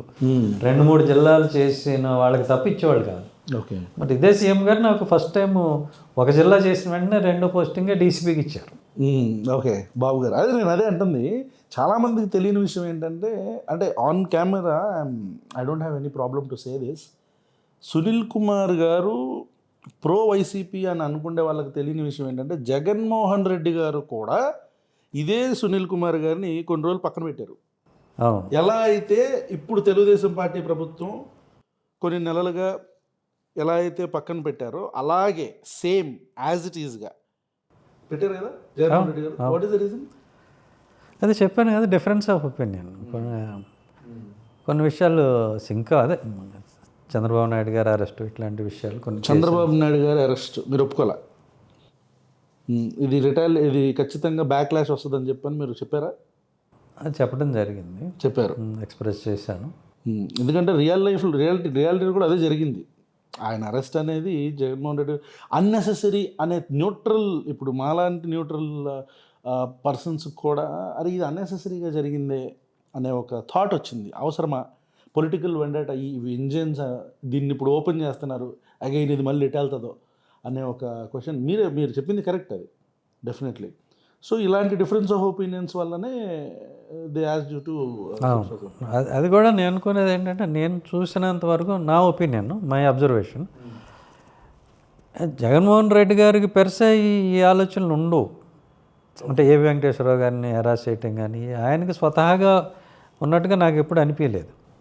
ఓకే, ఆయనకు అంత గుర్తు కూడా ఉండదు, పక్కనే ఉంటారు గుర్తు చేసేవాళ్ళు. ఓకే, ఆ సలహాలు ఇచ్చేవాళ్ళు, ఇవన్నీ చెప్పి ఇట్లా అంటే వాళ్ళ ఐడియా ఏంటంటే మేము మీ వెల్ విషర్స్ అని ప్రూవ్ చేసుకోవటం అయి ఉండొచ్చు. ఈవెన్ ఒక రకంగా ఇది కూడా చాలా బ్యాక్ ఫైర్ అయింది. జగన్మోహన్ రెడ్డి గారి ప్రభుత్వంలో ఉన్నప్పుడు ఒక కోటరీ ఉండేది. People or cadre or leaders or police officers whomsoever it is, ఎవరైనా సరే వాళ్ళు ఆ కోటరీ దాటి ముందుకు వెళ్ళటానికి చాలా కష్టాలు పడాల్సి వచ్చేది అని. అదే చెప్పాను కదా, ఒక వాల్ లాంటిది, ఒక ఇన్విజిబుల్ ఫెన్స్ లాంటిది ఉంది. ఇప్పుడు ఆయనతో డైరెక్ట్ యాక్సెస్ ఉన్న నా గురించి అక్కడ నెగిటివ్ పిక్చర్ ఇవ్వగలిగారు. ఓకే, సో చెప్తాను అట్లా మనం అంటే వాళ్ళకి సింక్లో లేకపోతే ఇట్లా ఇవన్నీ జరుగుతుంది. So I just disconnected.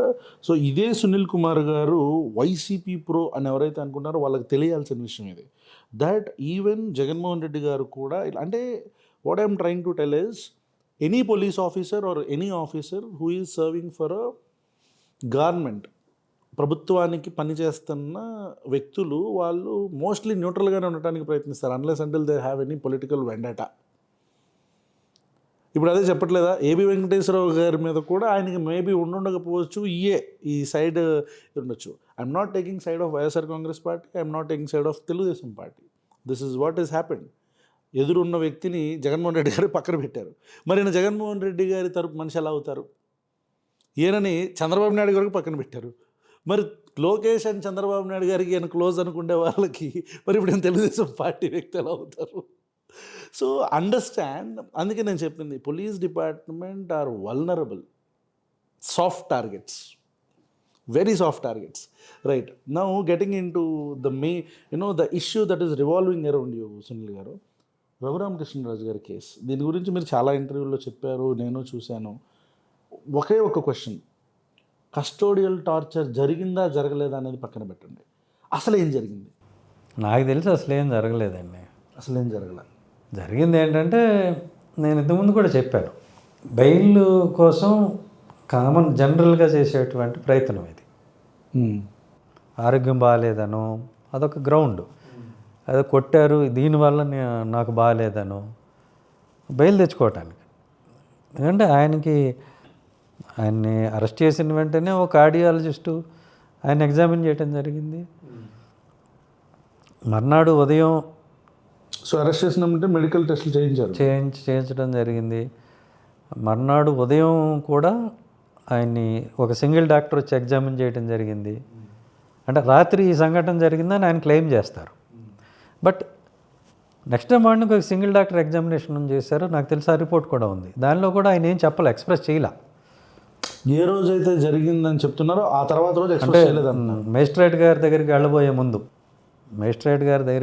ముందు ఒక మెడికల్ ఎగ్జామినేషన్ చేస్తారు. దానిలో ఆయన ఏం చెప్పలేదు. అంటే అప్పటికి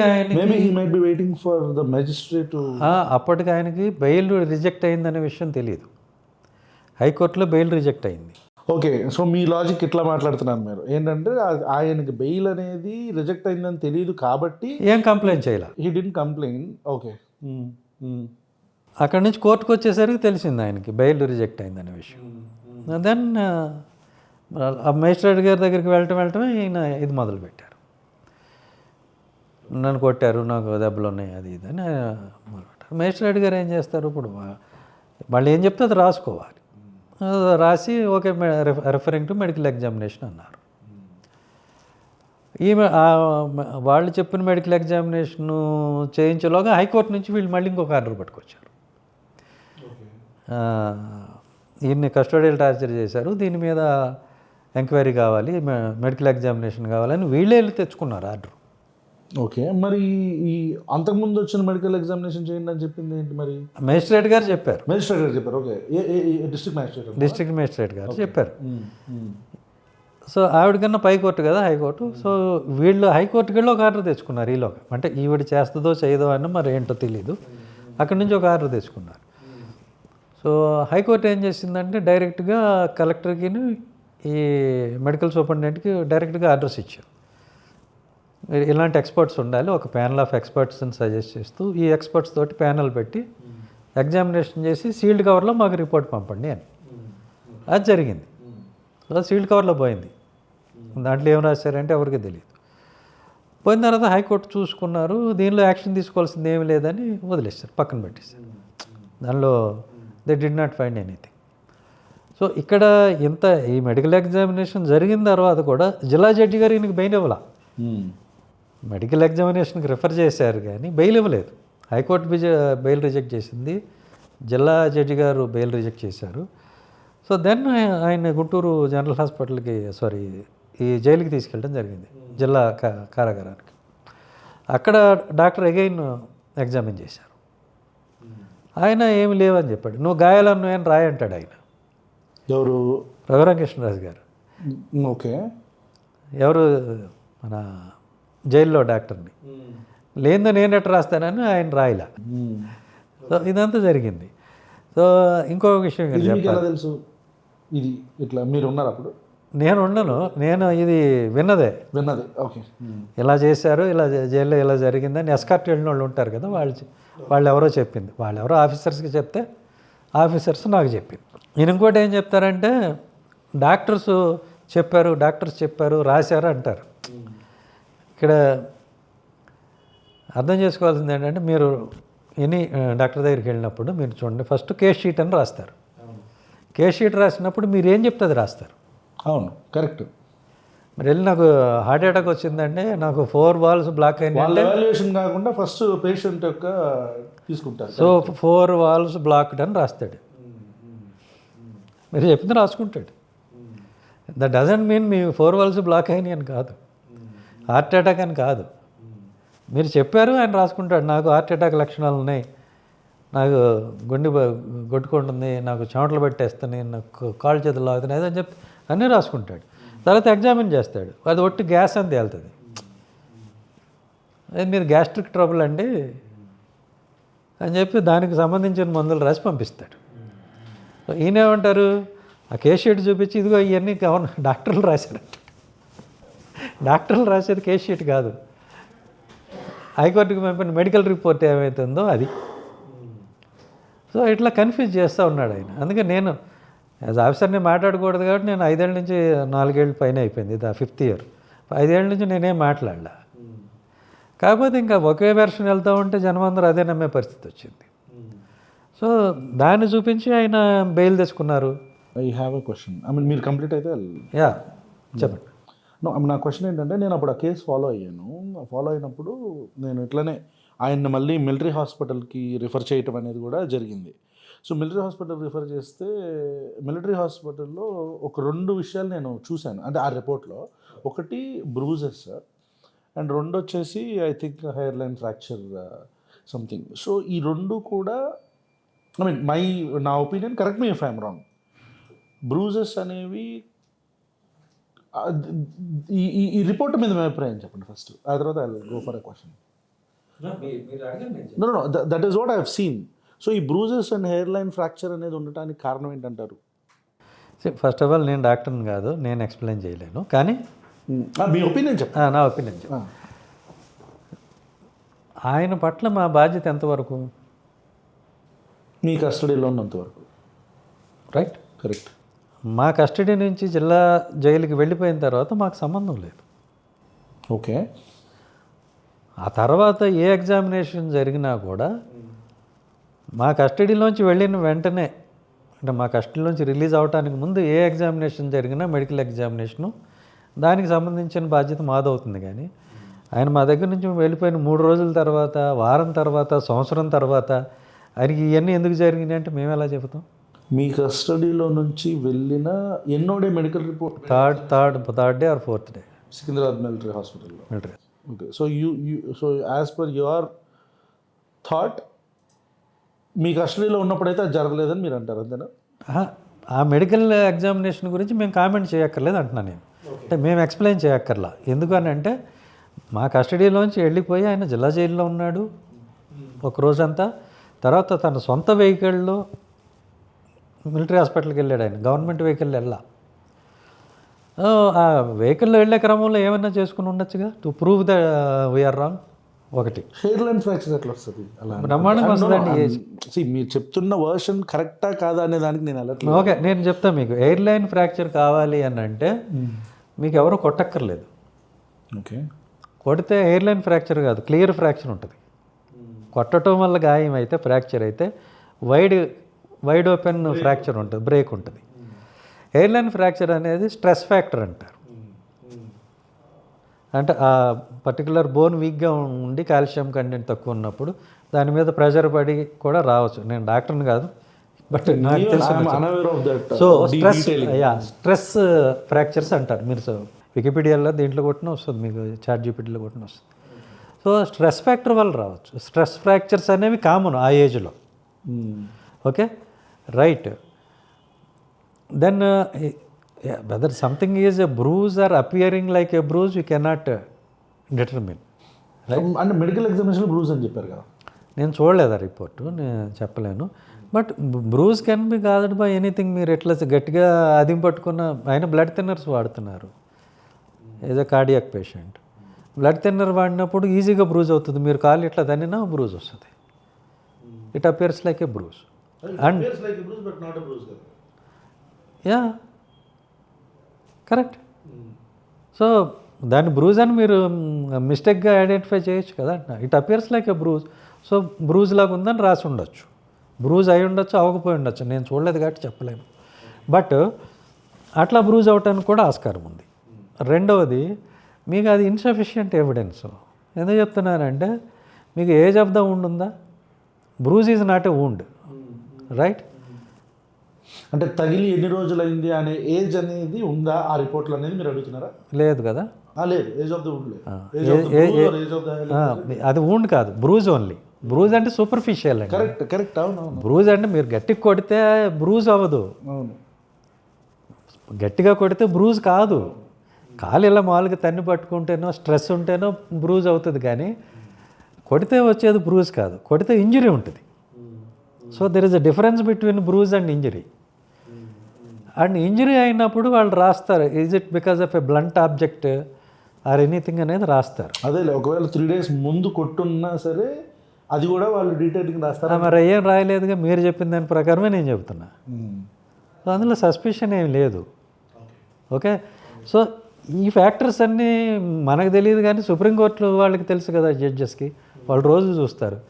అందుకని ఆయన ఈ కేసులో సిబిఐ ఎంక్వైరీ కావాలి నా మీద అని చెప్పి సిఐడి మీద పిటిషన్ వేసి సుప్రీంకోర్టులో పెద్ద లాయర్లను పెట్టి 1.5 year ఆర్గ్యుమెంట్స్ జరిగినాయి. ఓకే, 1.5 year విన్నది కదా సుప్రీంకోర్టు. మరి ఎందుకని ఆర్డర్ ఇవ్వలేదు? సిబిఐ ఎంక్వైరీ ఆర్డర్ చేయడం ఎంతసేపు? 2 నిమిషాల పని. అసలు ఆయన అడగక్కర్లేదు కూడా అని. ఆయన వద్దన్న సిబిఐ ఎంక్వైరీ ఇచ్చారు కదా ఆయన మీద. కేసు మెరిట్స్ ఉంటే మనం వద్దన్నా ఇస్తారండి. అవును. అలాంటిది ఆయన అడిగారు కదా, అడిగితే 1.5 year విన్నారు. కానీ సుప్రీంకోర్టు వారు ఎందుకు ఆర్డర్ ఇవ్వలేదు? ఎందుకంటే అక్కడ మెటీరియల్ లేదు, సాక్ష్యం లేదు.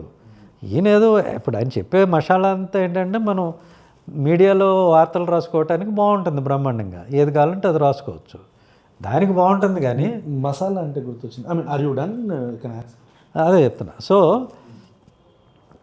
ఇంకొక విషయం, మీకు ఆర్మీ హాస్పిటల్ అన్నారు కదా, army hospital doctors they are meant for treatment. ఇక్కడ మన జనరల్ హాస్పిటల్ డాక్టర్స్ వాళ్ళు ఎవ్రీడే ఎగ్జామిన్ చేస్తారు, వాళ్ళకి తగిన ఎక్విప్మెంట్ ఉంటుంది, and they are experts in examining these wounds or injuries whatever. Army hospital doctors అసలు ఆ డ్యూటీ ఎప్పుడు చేయరు. Okay, I mean that doesn't mean they can't do it కదండి. నో, ఇది ఫోరెన్సిక్ అండి ఇది. Okay, are you sure? Yeah, I'm sure. ఇది forensic examination. ఇది ఇంజరీ అయిందా లేదా, ఎలాంటి దాంతో అయింది, ఇది చెప్పేది కంప్లీట్ డిఫరెంట్ సైన్స్. ఇది చాలామంది తెలియదు. ఇది ఫోరెన్సిక్ సైన్స్ ఇది. సో ఆర్మీ డాక్టర్కి ఫోరెన్సిక్ అవసరం ఏముంటుంది, ఆ ఎక్స్పర్టైజ్ ఎలా ఉంటుంది? వాళ్ళేదో ఇంజరీస్ అయితే లేకపోతే ఇంకోటి అయితే వాళ్ళు ట్రీట్మెంట్ చేసి పంపడం వరకే తప్పితే ఈ యాంగిల్లో వాళ్ళు ఎప్పుడు చేయరు. I think not this army hospital అనుకుంటా కదా, యూ టాకింగ్ మేబీ బార్డర్ ఏరియాస్లో ఉంటే army hospital. Any army hospital అండి. అవునా?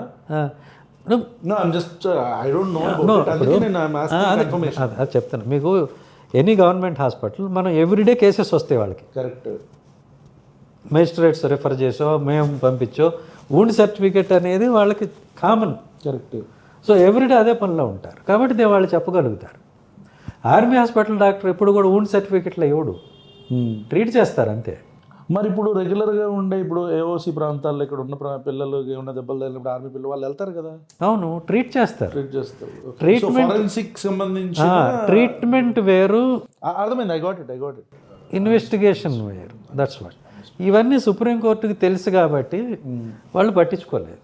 I don't want to drag this more. One final question అండి, మీకు చెప్పలేదు ఇప్పటిదాకా, బట్ ఐ పర్సనల్లీ మెట్ రఘురామకృష్ణరాజు గారు, నేను మాట్లాడాను. రైట్. అయితే ఎందుకు చెప్తున్నానంటే ఈ మాట, నాకు ఆయన లేకపోతే ఆయనతో పాటు ఉన్నవాళ్ళు మాకు జరిగిన కాన్వర్జేషన్స్లో తెలిసిన విషయం, ఆయన చెప్పిన విషయం ఏంటంటే, he said someone was watching while, సరే జరిగిందా జరగలేదా పక్కన పెట్టండి, while I was being tortured, నన్ను ఇట్లా కొడుతున్నప్పుడు someone was watching and I assume that it is Jaganmohan Reddy గారు అని చెప్పారు. మీరు అక్కడ సీన్ ఆఫ్ ఆఫెన్స్ అంటారా లేకపోతే ఆ సీన్లో ఉన్నారా లేదా అనేది నాకు తెలియదు. I didn't ask even him. కానీ నా క్వశ్చన్ ఏంటంటే, ఇక్కడ మీకు తెలుసో తెలియకుండానో ఇలా జరిగి ఉండొచ్చు అంటారా? 99% జరగలేదండి. మీరు ఎలా చెప్తున్నారు జరగలేదండి? మీరు లేరు కదా అక్కడ. నేను లేనంత మాత్రాన you are the chief of the department, మీకు తెలియకుండా కూడా జరిగి ఉండొచ్చు కదా. అవును, ఆస్కారమే లేదు. ఎందుకంటే ఆయన చెప్పే దాంట్లోనే 100 కాంట్రాడిక్షన్లు ఉన్నాయి. ఎట్లా చూడండి, ఆయన ఇచ్చిన స్టేట్మెంట్స్ అన్నీ ఒకసారి తీసి పక్కన పెట్టి వెరిఫై చేయండి. కాసేపు చీకటి గది అంటాడు. ఓకే, చీకటి గదిలో మీడియా ఎలా తీస్తారు? మొబైల్ చీకటి ఆన్ చేసుకోవచ్చు కదా. లైట్ వేస్తే చీకటి గది అవ్వదు కదా. చీకటి గదిలో వీడియో అంటే మొబైల్ లైట్ ఆన్ ఉండొచ్చు కదా. నో. సో చీకటి గదిలో అంత మీరు అన్నంత ఐడియా మరి ఎవరికి రాలేదు. సో చీకటి గది అంటాడు, చీకటి గదిలో వీడియో తీయడం కుదరదు. లైట్ వేస్తే చీకటి గది కాదు, పక్కన పడేయండి. రెండోది, నలుగురు ముసుగులేసుకు వచ్చాడు అంటారు. చీకటి గది అయితే వచ్చింది నలుగురా 10 మందా 5గురా ఇంకెలా తెలుసు? 2. ఓకే, ఇట్లా ఆయన మాట్లాడేదానికి ఒకదానికి పొంతనే లేదు. ఈ కేసును ఆయనే కిల్ చేసేస్తారు, ఎవరిదాకా అక్కర్లేదు. ఆయన ఇచ్చిన స్టేట్మెంట్లన్నీ చూస్తే ఒకదానికి సంబంధం లేదు. మీరు ఎఫ్ఐఆర్ చదవండి, ఎఫ్ఐఆర్ ఉన్న కంటెంట్ వేరు. ఏంటి? మీరు చదవండి, మీకే తెలుస్తుంది. ఎఫ్ఐఆర్లో ఉన్నది వేరు, ఈయన మాట్లాడేది వేరు, ఈరోజు మళ్ళీ ఆ రికార్డులో వచ్చింది వేరు. వాళ్ళు దేనికి ఒకదానికి సంబంధం ఉందా? ఫైన్. నేను ఇందాక చెప్పినట్టు I don't want to drag this. నాకున్న కాకపోతే ఏంటంటే ఆయనకి ప్రభుత్వం మీద ఉన్న ఇన్ఫ్లుయెన్స్ తోటి ఆయన ఏది చెప్తే అది నడుస్తుంది కాబట్టి ఆయన ఇష్టం వచ్చినట్టు ఇది చేయించారు. చాలామందిని ఇబ్బంది పెట్టారు. అంతే తప్పితే నిజంగా వాళ్ళు ఇబ్బంది పడాల్సినంత ఉందా? ఓకే, ఇప్పుడు విజయపాల్ గారు ఉన్నాడు, మాదిగ సోదరుడు. ఏందుకు ఆయన్ని అరెస్ట్ చేయాల్సిన అవసరం ఏమొచ్చింది?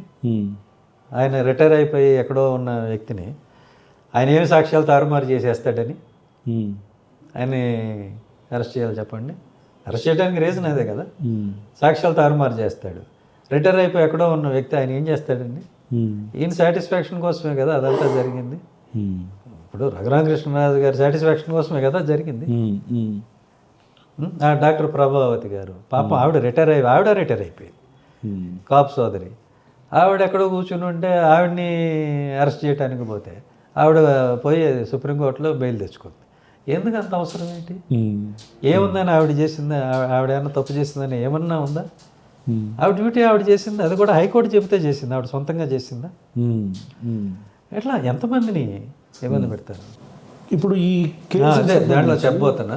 2,000 కోట్లు కాజేసిన వ్యక్తికి ఫ్రాడ్ చేసి, మోసం చేసి, చీట్ చేసి 2,000 కోట్లు కాజేసిన వ్యక్తికి అరెస్ట్ చేయరు. నేను బేసిక్గా ఇంటరప్ట్ చేయను ఎప్పుడు నా గెస్ట్ని కానీ, but I want to ask you this question. మీరు as a professional IPS officer, ఒక హ్యుమానిటేరియన్ వర్క్స్ చేస్తున్న వ్యక్తిగా, అంటే దీన్ని మీరు ఎక్కడో పర్సనల్గా తీసుకెళ్తున్నారు అని నాకు అనిపించింది. కారణం ఏంటంటే, మీకు రఘురామకృష్ణరాజు గారితో రిఫ్ట్ ఉంటే you have to talk about him. కానీ మీరు మై వాట్ ఐ ఫెల్ట్, మీరు ఆయన కుటుంబం గురించి, వాళ్ళ భార్య గురించి, వాళ్ళందరి గురించి మాట్లాడటం అనేది కరెక్ట్ అని మీకు అనిపించిందా? బాగా అడిగారు, ఇది మంచి ప్రశ్న. ఇది ఆయన 5 ఏళ్ళు మాట్లాడాడు నా గురించి, 4.5 ఏళ్ళు, 5 ఏళ్ళు మాట్లాడాడు. అందుకని మాట్లాడారు పర్సనల్గా. ఇప్పుడు మీరు అడిగిన ప్రశ్న ఇప్పుడు ఈ రూల్ ఆయన కూడా వర్తిస్తుంది కదా. ఆయన అదే ఇప్పుడు ఆయన నా గురించి ఏమైనా మాట్లాడచ్చు, నన్ను తిట్టచ్చు, నో ప్రాబ్లం. నేను పబ్లిక్ సర్వెంట్ని.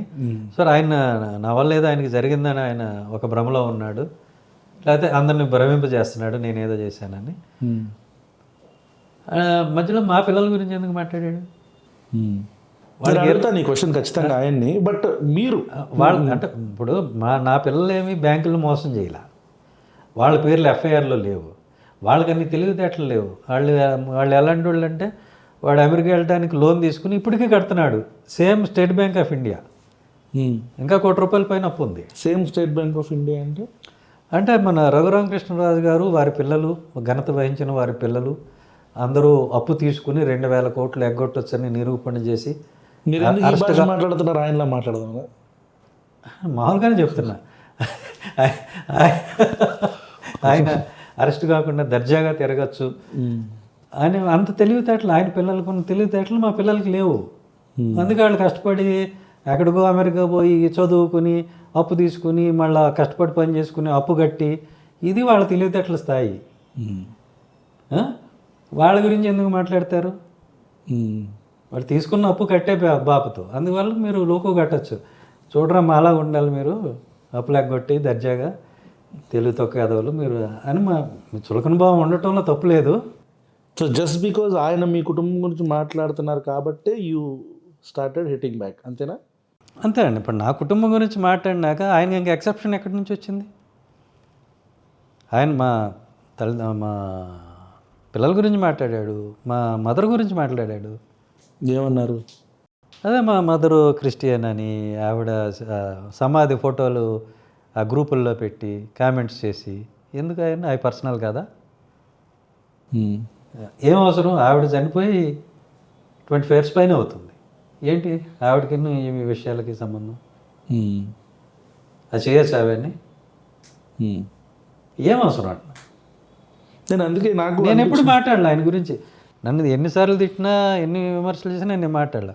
ఇట్లా ఫ్యామిలీ మెంబర్స్ గురించి కూడా ఆయన మాట్లాడే పరిస్థితికి వస్తే, పోనీ మీరేమన్నా చక్కటి సక్రమమైన వాళ్ళు అయితే మాట్లాడినా ఒక అర్థం ఉంది. చూస్తే మీ అందరి పేర్లు ఎఫ్ఐఆర్లో ఉన్నాయి, 420, 3 కేసులు ఉన్నాయి, 2,000 కోట్లు ఫ్రాడ్. మీరు మాట్లాడటం ఏంటి? మరి మాట్లాడక తప్పలా. ఈ కేసు గురించి, ఈ అటాక్ జరిగిందా, అదే టార్చర్ జరిగిందా, ఇవన్నీ పక్కన పెడితే, తులసిబాబు ఈయన మీ అనుచరుడు అని కొంతమంది, నేనే రఘురామకృష్ణరాజు అనే వ్యక్తి గుండెల మీద కూర్చున్నాను అని ఆయనే బయట చెప్పుకున్నట్టు చాలా వార్తలు వచ్చినాయి. అది వార్తలు గాలి వార్తలా లేకపోతే నిజంగా అతనే చెప్పాడా? I don't have any clarity on it. So నా క్వశ్చన్లో దాన్ని ఇంక్లూడ్ చేయట్లా. నా క్వశ్చన్ ఏంటంటే, తులసిబాబు అనే వ్యక్తి బేసిక్గా జనరల్గా పబ్లిక్ అనుకునేదంతా కూడా మీ అనుచరుడు అని చెప్తున్నారు, కానీ అతను తెలుగుదేశం పార్టీకి కూడా పనిచేశాడు. నాకున్న ఇన్ఫర్మేషన్ ప్రకారం పబ్లిక్గా కూడా ఉంది, అది డొమైన్, పబ్లిక్గా కూడా పనిచేశాడు ఆయన తెలుగుదేశం పార్టీకి. తెలుగుదేశం పార్టీలో కూడా ఫైర్ బ్రాండ్ కొడాలి నానికి వ్యతిరేకంగా పనిచేశాడు ఎప్పుడు అధికారంలో ఉన్నప్పుడు. కొడాలి నాని అనే వ్యక్తి అధికారంలో వైఎస్ఆర్ కాంగ్రెస్ పార్టీ అధికారంలో ఉన్నప్పుడు ఆయన పనిచేశాడు అక్కడ. అలాంటి తులసిబాబు మీ అనుచరుడు నుంచి అటెందుకు వెళ్ళాడు? లేకపోతే అసలు మీ అనుచరుడు కాదా? అనుచరుడు కాబట్టే రఘురామకృష్ణరాజు గారిని కొట్టాడా? ఇది ఇవన్నీ కూడా బయట నడుస్తున్న ఒక ఒక వలయం లాంటి క్వశ్చన్స్. ఇవి మీరు వినే ఉంటారు. I want to know what is your opinion on this. Tulasibabu, Kamepalli Tulasibabu ఆయన కమ్మ కులస్తుడు. అందరూ కమ్మ కులస్తులాగానే కష్టపడి పని చేసుకుంటాడు, చొరవగా ఉంటాడు, జనరల్గా ఉన్న ట్రైట్స్. తెలివైన వాడు, ఒక మంచి కుటుంబం నుంచి వచ్చిన వ్యక్తి. వాళ్ళ తండ్రి గారు టీచర్, ఒక మంచి ఫ్యామిలీ. ఈ అబ్బాయి కూడా అల్లరి చిల్లరగా తిరిగిన రికార్డు ఏం లేదు.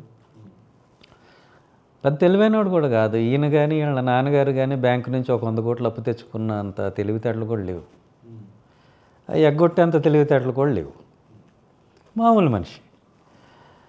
సో ఎందుకు ఈ సర్కాజం? సర్కాజం ఏంటండి, ఆయన గురించి చెప్తున్నాను నేను. రాజు గారు రెగ్యులర్గా మాట్లాడే సర్కాజం విని మీరు కూడా దాన్ని వంట పట్టించుకుంటారు.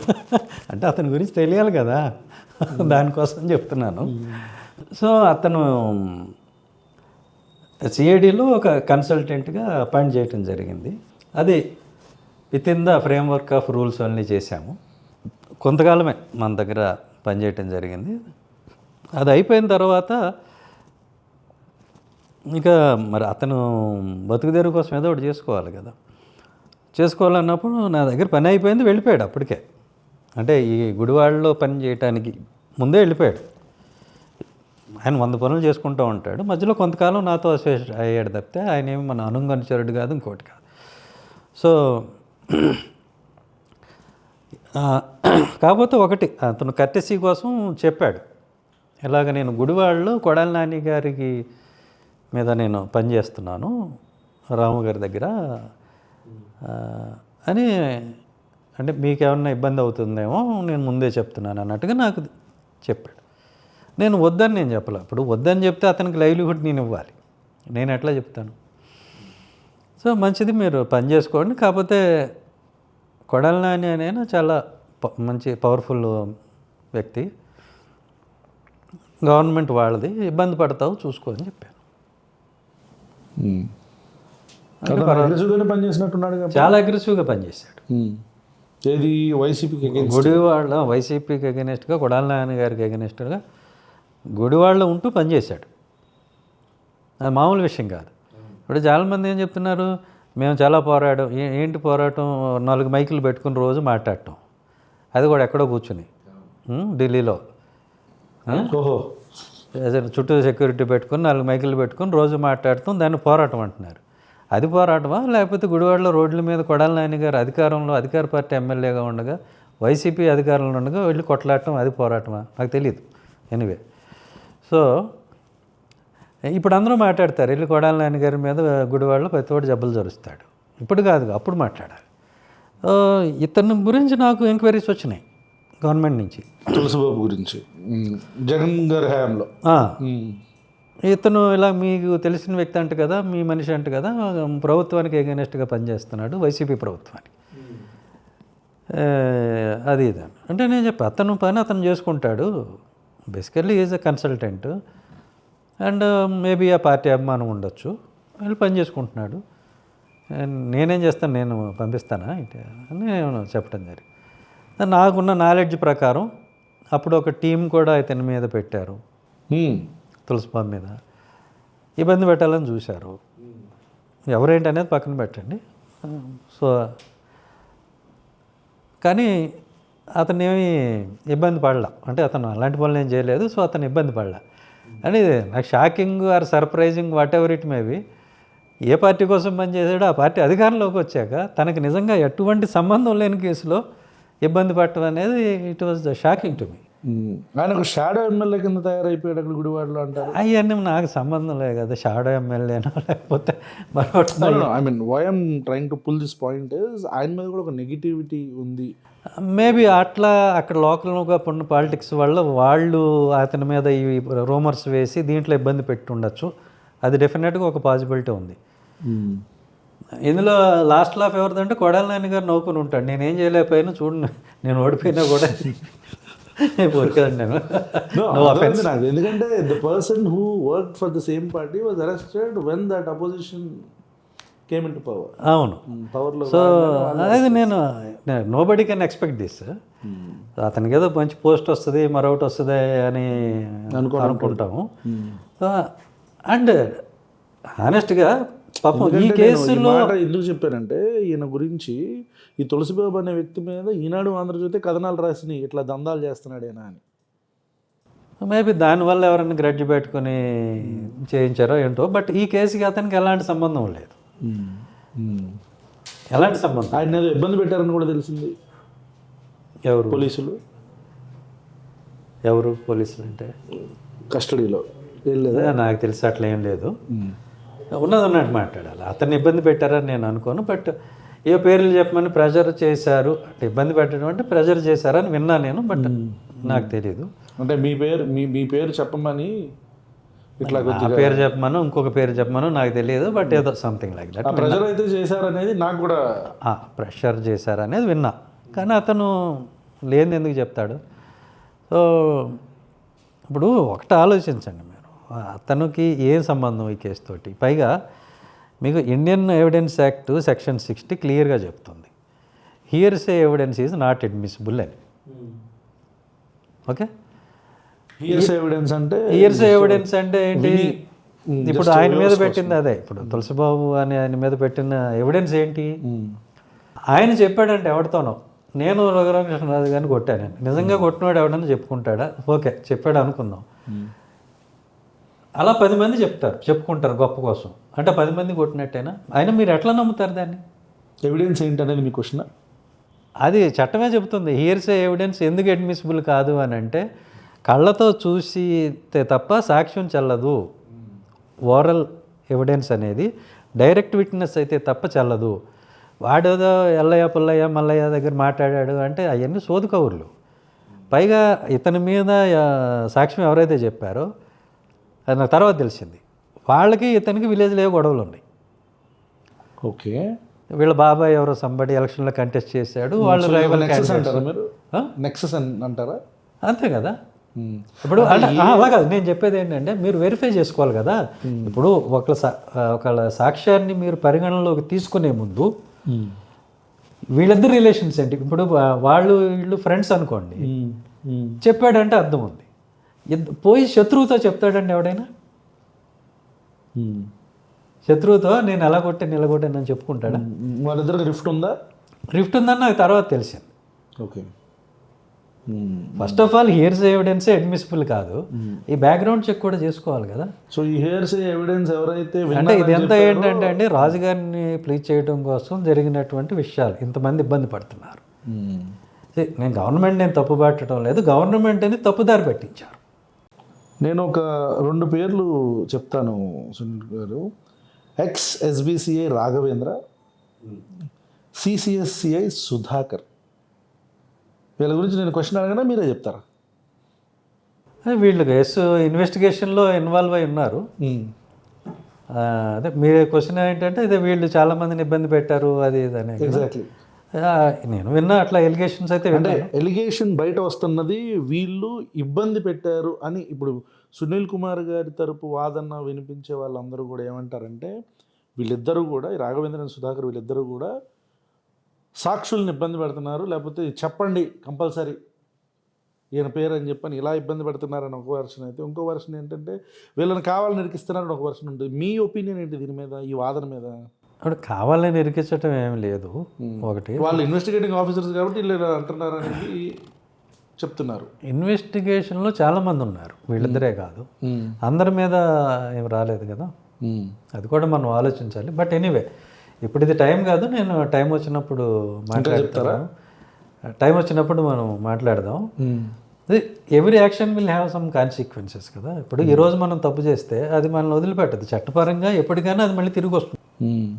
చాలామంది ఉన్నారు, నేను మాట్లాడతాను టైం వచ్చినప్పుడు. మార్కాపురం ఏరియాలో ఒక 10 కోట్ల వడ్డీలు తిప్పుతున్న సిఐ ఉన్నాడు.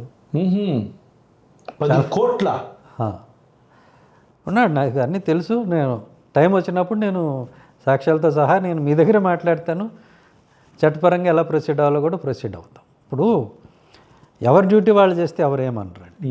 ఈ డాక్టర్ బెదిరించింది ఏంటి కథ? అదే డాక్టర్స్ని కూడా మీరు తప్పు రిపోర్ట్ ఇచ్చామని చెప్పండి అని చెప్పి ఒత్తిడి చేశారు. ఈ విషయం ఎవరు చెప్పారు? నాకు తెలిసింది. ఇప్పుడు డాక్టర్స్ వాళ్ళు అబోధిమం అంటారు కదా ఎక్కడో చోట, అవును, మమ్మల్ని ఎలా ఇబ్బంది పెడుతున్నారు అనేది. ఇప్పుడు వీళ్ళకి తెలియని విషయం ఏంటంటే, ఒకసారి ఒక ఒపీనియన్ ఇచ్చేసి నేను ఇవ్వలేదు అని అంటే అతని డాక్టర్ పట్టా రద్దు అవుతుంది. ఈ cannot practice anymore and it is a criminal offence also. First of all అసలు వాళ్ళకి రిపోర్ట్ ఇమ్మని చెప్పింది ఎవరు? Honourable high court. కరెక్ట్. సో వాళ్ళు హైకోర్టునే తప్పుదోవ పట్టించారంటే అది ఇంకెంత పెద్ద అఫెన్స్ అవుతుంది. ఇవేమీ ఆలోచించకుండా ఏదో ఒక షార్ట్ టర్మ్ గెయిన్ కోసం మీరు తప్పు రిపోర్ట్ ఇచ్చామని చెప్పండి, సునీల్ కుమార్ గారు ఇప్పించాడని చెప్పండి అంటే వాళ్ళెవరో నాకు తెలియదు, నేను ఎవరో వాళ్ళకి తెలియదు, వాళ్ళ మొహాలు ఇప్పుడు నేను చూడలే, మాట్లాడలా. కానీ ఇప్పుడు పిటిషన్ కూడా వేయబోతున్నాం. వాళ్ళ మీద ప్రెజర్ చేయడానికి ఎవరెవరు ఎన్నిసార్లు కాల్ చేశారో ఐపీడీఆర్, సిడిఆర్ ఇవన్నీ తీయాలి. ఎందుకంటే ఇన్వెస్టిగేషన్ ఫెయిర్గా జరగాలని మేము ఇన్ని రోజులు మాట్లాడాల. బట్ ప్రెజరైజ్ చేయటము అనేది కరెక్ట్ కాదు కదా. వాళ్ళు చెప్తే రాసుకోవాలి, లేదు ఏదైనా ఎవిడెన్స్ ఉంటే చూపించి కాన్ఫరెంట్ చేయాలి. సో ఇవన్నీ వస్తున్నాయి. సో ఇవన్నీ వచ్చిన మీడియాలో రిపోర్ట్లు, ఇతర రిపోర్ట్లు ఉన్నాయి కాబట్టి దానికి మనం రెస్పాండ్ కావాల్సిన అవసరం వచ్చింది. సునీల్ కుమార్ గారు, వన్ సెన్సిటివ్ బట్ ఆ question which I want to only telecast with your consent. ఇది నేను ఆన్ కెమెరా చెప్తాను, నాకేం భయం ఏం లేదు. అంటే ఎందుకు అంటున్నానంటే ఆ భయం అనే మాట మీ కొంతమంది ఆడియన్స్ అనుకోవచ్చు, ఈయన సునీల్ కుమార్ గారికి బయాస్డ్గా ముందే చెప్పేస్తున్నాడు, లేకపోతే ఎయిర్ అయిన తర్వాత మాట్లాడితే, ఒకవేళ ఎయిర్ అయితే ఈ క్వశ్చన్ మీ కన్సెంట్ ఉంటేనే దీన్ని ఎయిర్ చేస్తా ఈ క్వశ్చన్. యా, సో మీ మీద 498A ఉందండి? ఉంది. ఉందా? Are you okay with this question if I ask? Yeah, అడగండి. You're okay? నేను విన్న ఆర్ నేను చూసిన ఒక రిపోర్ట్లో చాలా దారుణమైన అబ్యూస్ జరిగింది అని ఒక రిపోర్ట్ ఉంది మీ మీద. ఆ రిపోర్ట్ ఏంటి, దాని గురించి డీటెయిలింగ్లోకి వెళ్ళే ముందు I want to know what is your opinion, what is your point or what is your say on it. 498A కేసెస్లో కన్విక్షన్ రేట్ ఎంత? బిలో 10%.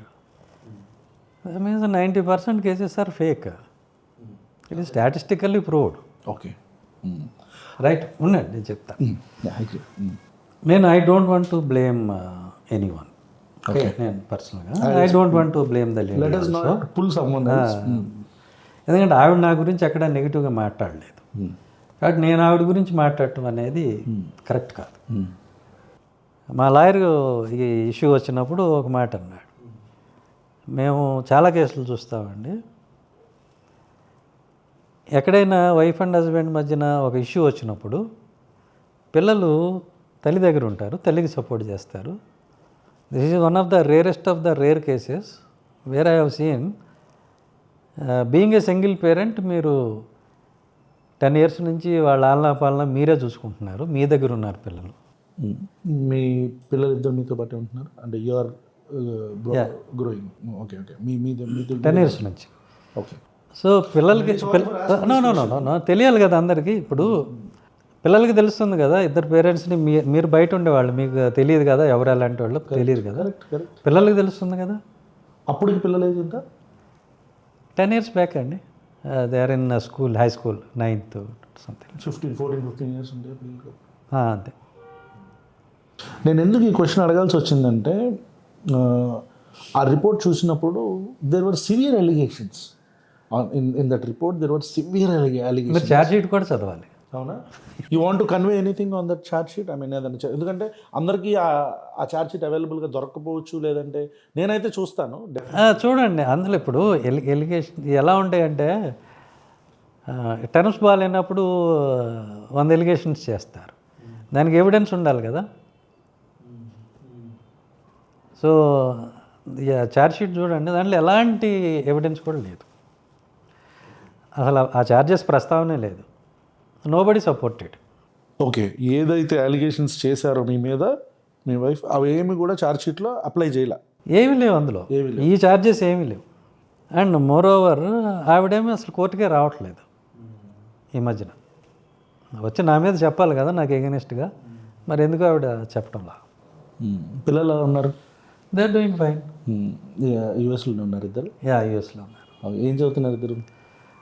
పెద్ద బాబుకి స్టార్ట్అప్ ఉంది, is doing is MS also. Nice nice. Okay. చిన్న బాబు undergrad చేస్తున్నాడు. Okay, యూఎస్లో ఉన్నా? యూఎస్లోనే. Great great. Hope they are doing good. And they are doing good అండి. సో అంటే నాకు కూడా ఆవిడ మీద ఏం కంప్లైంట్ లేదు. Basically she is an innocent lady. Okay. అది కాకపోతే ఏంటంటే ఇన్ఫ్లుయెన్స్, బ్యాడ్ ఇన్ఫ్లుయెన్స్ ఉంటుంది చుట్టుపక్కల వాళ్ళు. సో సగం ప్రాబ్లమ్స్ ఇక్కడే వస్తాయి. మనం ఇండిపెండెంట్గా డెసిషన్ తీసుకోకుండా పక్కన వాళ్ళు చెప్పేదానికి ఇన్ఫ్లుయెన్స్ అయితే రేపు మన లైఫ్కి వాళ్ళు రెస్పాన్సిబుల్ కాదు కదా. పక్కన ఉన్న ప్రతివాడు, ఇప్పుడు నా మీద కోపం ఉన్న ప్రతి వాళ్ళు ఎగేయాలనే చూస్తారు. ఓకే. సో అవుతూ ఉంటాయి అట్లా. Okay fine. Let us not dig more. No, తెలియాల్సిందే, అందులో తప్పేముంది. సో నాకు again I'm telling we're keeping our self very decently. ఆమె నా గురించి ఎక్కడ నెగిటివ్గా మాట్లాడలేదు, నేను ఆవిడ గురించి నెగిటివ్గా మాట్లాడాను. నేను ఈ క్వశ్చన్ అడగడానికి కూడా కారణం ఉంది. అదే కారణం ఏంటంటే I'm a feminist basically. I'm a radical feminist. ఇద్దరు వ్యక్తులు దూరం జరగడానికి అనేక కారణాలు ఉంటాయి. 100% ఐ అగ్రీ. అసలు divorce or whatever it is, ఒక బ్రేకప్ కానీ డివోర్స్ కానీ, దట్ ఈస్ ప్యూర్లీ లెజిటిమేట్. ఎక్కడైనా సరే చక్కగా ఎవరైనా సరే విడిపోవచ్చు. That is not at all a problem. ఎందుకంటే ఇద్దరు వ్యక్తులు కలిసి ఉండటం ఎంత ఇంపార్టెంట్, విడిపోవడం కూడా ఒక్కొక్కసారి అంతే ఇంపార్టెంట్.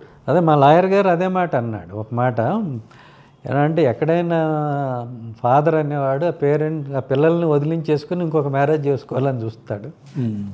ఎట్లా మీరే ఆ బర్డెన్ అంతా క్యారీ చేస్తున్నది మీరేనా. Good that you're taking care of your both your sons. It's my responsibility కదా, అందులో ఏముంది. I have to. సో నేను మిమ్మల్ని ఆ క్వశ్చన్ అడగడానికి కూడా నాట్ ఫర్ అన్ ఇంటర్వ్యూ, ఈ కరప్స్ కోసం వీటి కోసం కాదు. అది తెలియాలి అందరికీ. తప్పే ఉంది. ఇప్పుడు సంబంధం లేని వాళ్ళందరూ మాట్లాడుతున్నారు దీని గురించి. ఈ విషయానికి సంబంధం లేని వాళ్ళందరూ మాట్లాడుతున్నారు. దానికి సంబంధించిన వాళ్ళు మేమిద్దరం, మా పిల్లలు, మేము నలుగురు మాట్లాడట్లా. వాళ్ళకి ఏంటి సరదా నాకు అర్థం కాదు. But definitely I'll read out the charge sheet and చదవండి, అందులో ఏం లేదు. Nothing like that. ఎందుకంటే Sunil Kumar what I know ఏంటిది అని నాకు ఒకసారి ఆశ్చర్యం వేసిన తర్వాత ఖచ్చితంగా మీతో మాట్లాడాలనిపించింది అప్పుడే. అరే అందుకనే ఇది కూడా అందుకనే అనిపించింది. సరే fine, okay, let us not get more deeper అండి. ఈ ఎయిమ్ అనే ఒక సంస్థ అసలు ఎందుకు పెట్టాలనిపించింది మీకు? బేసిక్గా ఏంటంటే, ఎయిమ్ అంటే అంబేద్కర్స్ ఇండియా మిషన్. అంబేద్కర్ గారి ఆలోచన విధానం అందరికీ తెలియజేయాలి, ఎడ్యుకేట్ చేయాలనేది మన ప్రధానమైన ఆలోచన. రెండవది అంటే, నేను కొంచెం డీప్గా అనాలిసిస్ చేసినప్పుడు నెంబరు ఎక్కువ ఉంది కానీ దళితులు రాజ్యాధికారం వైపు ఎందుకు వెళ్ళలేకపోతున్నారు అనేది చూసుకున్నప్పుడు మొట్టమొదట కనపడేది ఏమిటి అని అంటే, ఆర్థికంగా కావలసినంతగా బలపడకపోవటం, వనరులు లేకపోవటం. ఆ వనరులు ఎప్పుడు వస్తాయి? మీకంటూ ఒక ఆఫీసు, ఒక పవరు, ఒక బడ్జెట్ ఉన్నప్పుడు అది వస్తుంది.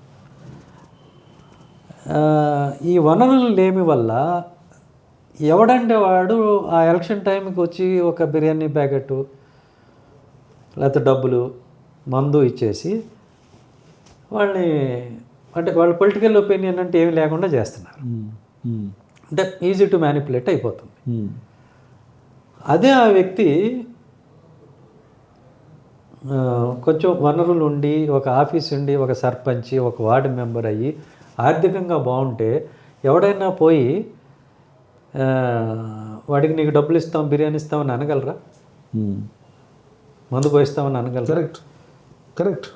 ఇప్పుడు కమ్మ కులస్తుల దగ్గరకో, రెడ్డి కులస్తుల దగ్గరకో, కాపు కులస్తుల దగ్గరకో, బ్రాహ్మణుల దగ్గరకో వెళ్ళి మీకు మందు పోయిస్తాం రండి, మా ట్రాక్టర్ ఎక్కండి అని అంటారా? బిర్యానీ ఇస్తాం రండి, మాకు జెండా మోయండి అని అంటారా? So in your opinion only Dalits మాత్రమే దీనికి అట్రాక్ట్ అవుతారు అనుకుంటున్నారా? దళిత్స్ని అట్లాగే వల్నరబిలిటీలో పెట్టుంచారని చెప్తున్నా. ఓకే. వల్నరబిలిటీలో పెట్టించారు. సో దానికోసం ఏం చేస్తున్నాం అంటే ఇప్పుడు SC/ST సబ్ కంపోనెంట్ ప్లాన్ ఉంది. ప్రతి సంవత్సరం 20,000 కోట్లు రిలీజ్ అవుతున్నాయి. ఈ 20,000 కోట్లు ఎటుపోతున్నాయి ఎవరికి తెలియదు. రైట్.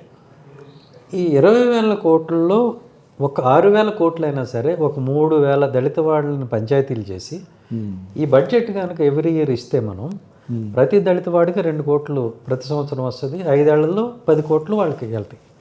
సో ఒక రిసోర్స్ఫుల్ పర్సన్స్ వాళ్ళు తయారవుతారు.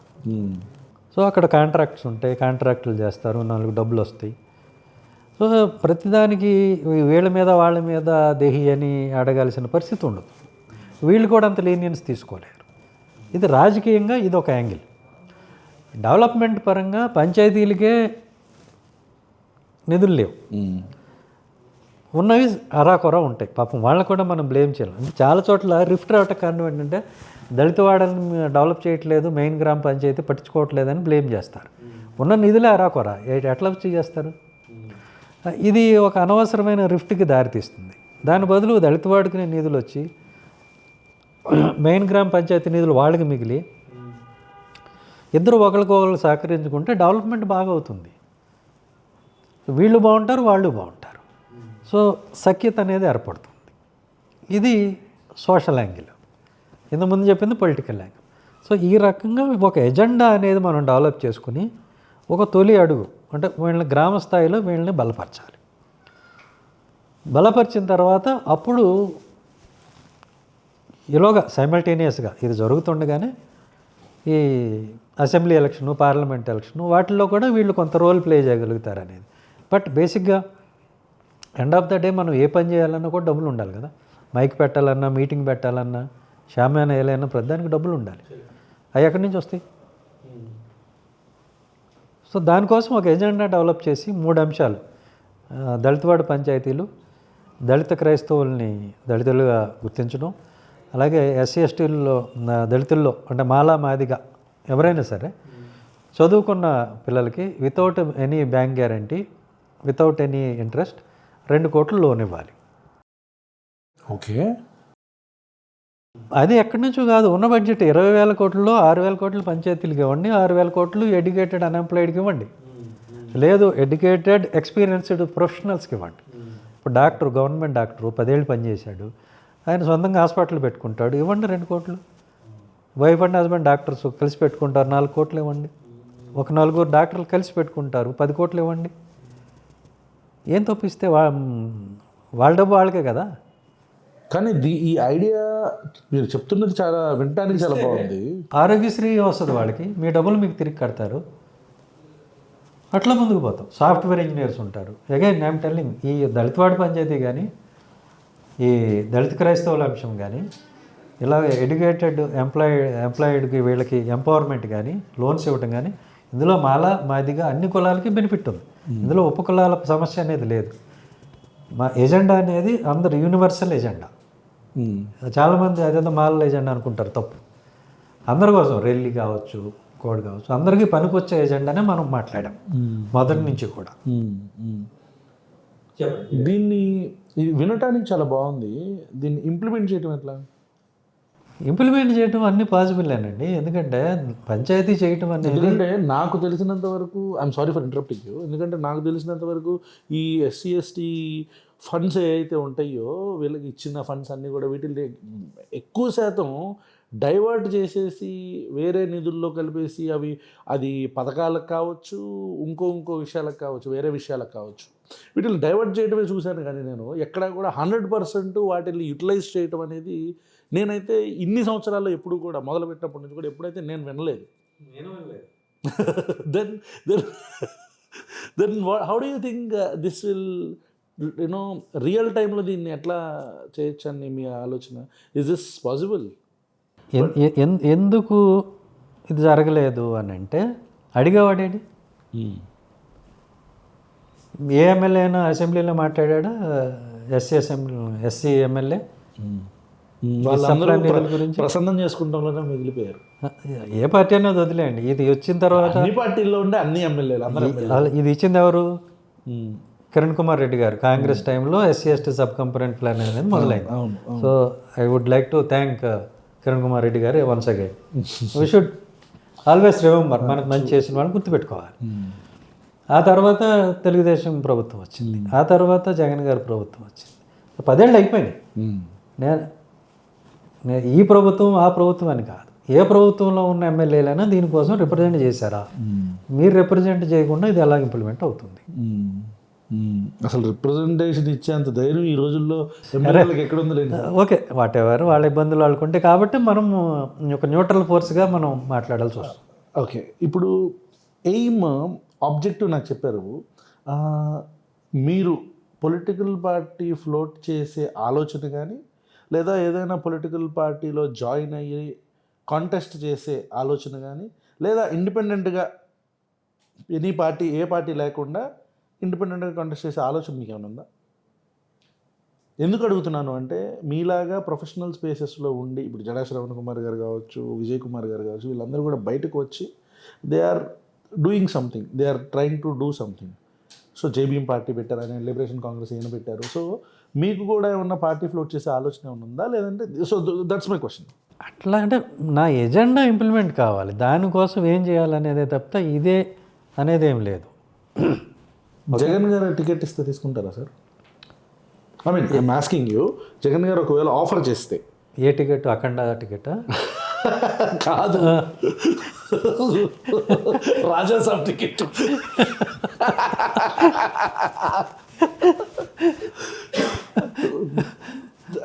I mean is fair question కదా. మీ ఒకవేళ, ఎందుకంటే మీరు ఆయన అసోసియేటెడ్గా పనిచేస్తారు. నేను అదే చెప్తున్నా. ఇదే ప్రశ్న నన్ను కాకిమాధవరావు గారు అడిగారు. ఎవరెవరు? కాకిమాధవరావు గారు, ఓకే, ఎక్స్ చీఫ్ సెక్రటరీ. ఎంపీగా పోటీ చేస్తావా? తర్వాత నాకు పార్టీస్, అన్ని పార్టీలు ఎంపీ టికెట్ ఆఫర్ చేసినాయి. ఓకే, ఆఫర్ వచ్చింది మీకు? వచ్చింది గతంలోనే. ఓకే, సో నేను అంటే పార్టీలతో నేను డిస్కషన్ ఎక్కువ పెట్టలేదు, నాకు ఇంట్రెస్ట్ లేదని అని, నాకు ఇప్పుడు కుదరదని అని ఏదో చెప్పి వదిలేశాను. మా మాధవరావు గారితో మాత్రం డిస్కస్ చేసాం. చేసినప్పుడు నేను ఎంపీ ఏం చేయాలి సార్ అని అడిగా. ఆయన ఏం ఆన్సర్ చెప్పలా. నేను ఎంపీ అవ్వటం వల్ల కమ్యూనిటీకి ఇది ఉపయోగం అని మీరు చెప్పండి, నేను అవుతా. ఏమీ లేదన్నప్పుడు ఎందుకు?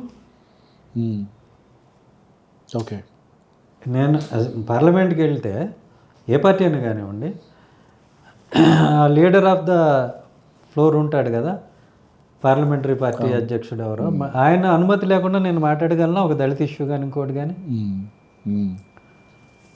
అలా మాట్లాడలేనప్పుడు ఎందుకు వెళ్ళి ఉపయోగం? అంటే నా వ్యక్తిగత లబ్ధి కోసం, నేను నా కుటుంబం బాగుండడం కోసం తప్పితే కమ్యూనిటీ కోసం ఏమైనా ఉపయోగపడతానా? Okay, so you not interested in MP? Not interested కాదు, పని దానివల్ల ఉపయోగం లేదు కాబట్టి. నేను ఎమ్మెల్యే అయినా, ఎమ్మెల్సీ అయినా, ఎంపీ అయినా, మరొకటైనా దానివల్ల కమ్యూనిటీకి ఏంటి ఉపయోగం? ఓకే, ఏమీ కంట్రిబ్యూట్ చేయలేనప్పుడు ఏదో మన పుత్రుడు పుట్టడా గెట్టడా, పుట్టలోని చెదలు పుట్టవా గెట్టవా, విశ్వదాభిరామ వినరవేమ అన్నట్టు ఎంతోమంది ఎమ్మెల్యేలు అయ్యారు, ఎంతోమంది ఎంపీలు అయ్యారు.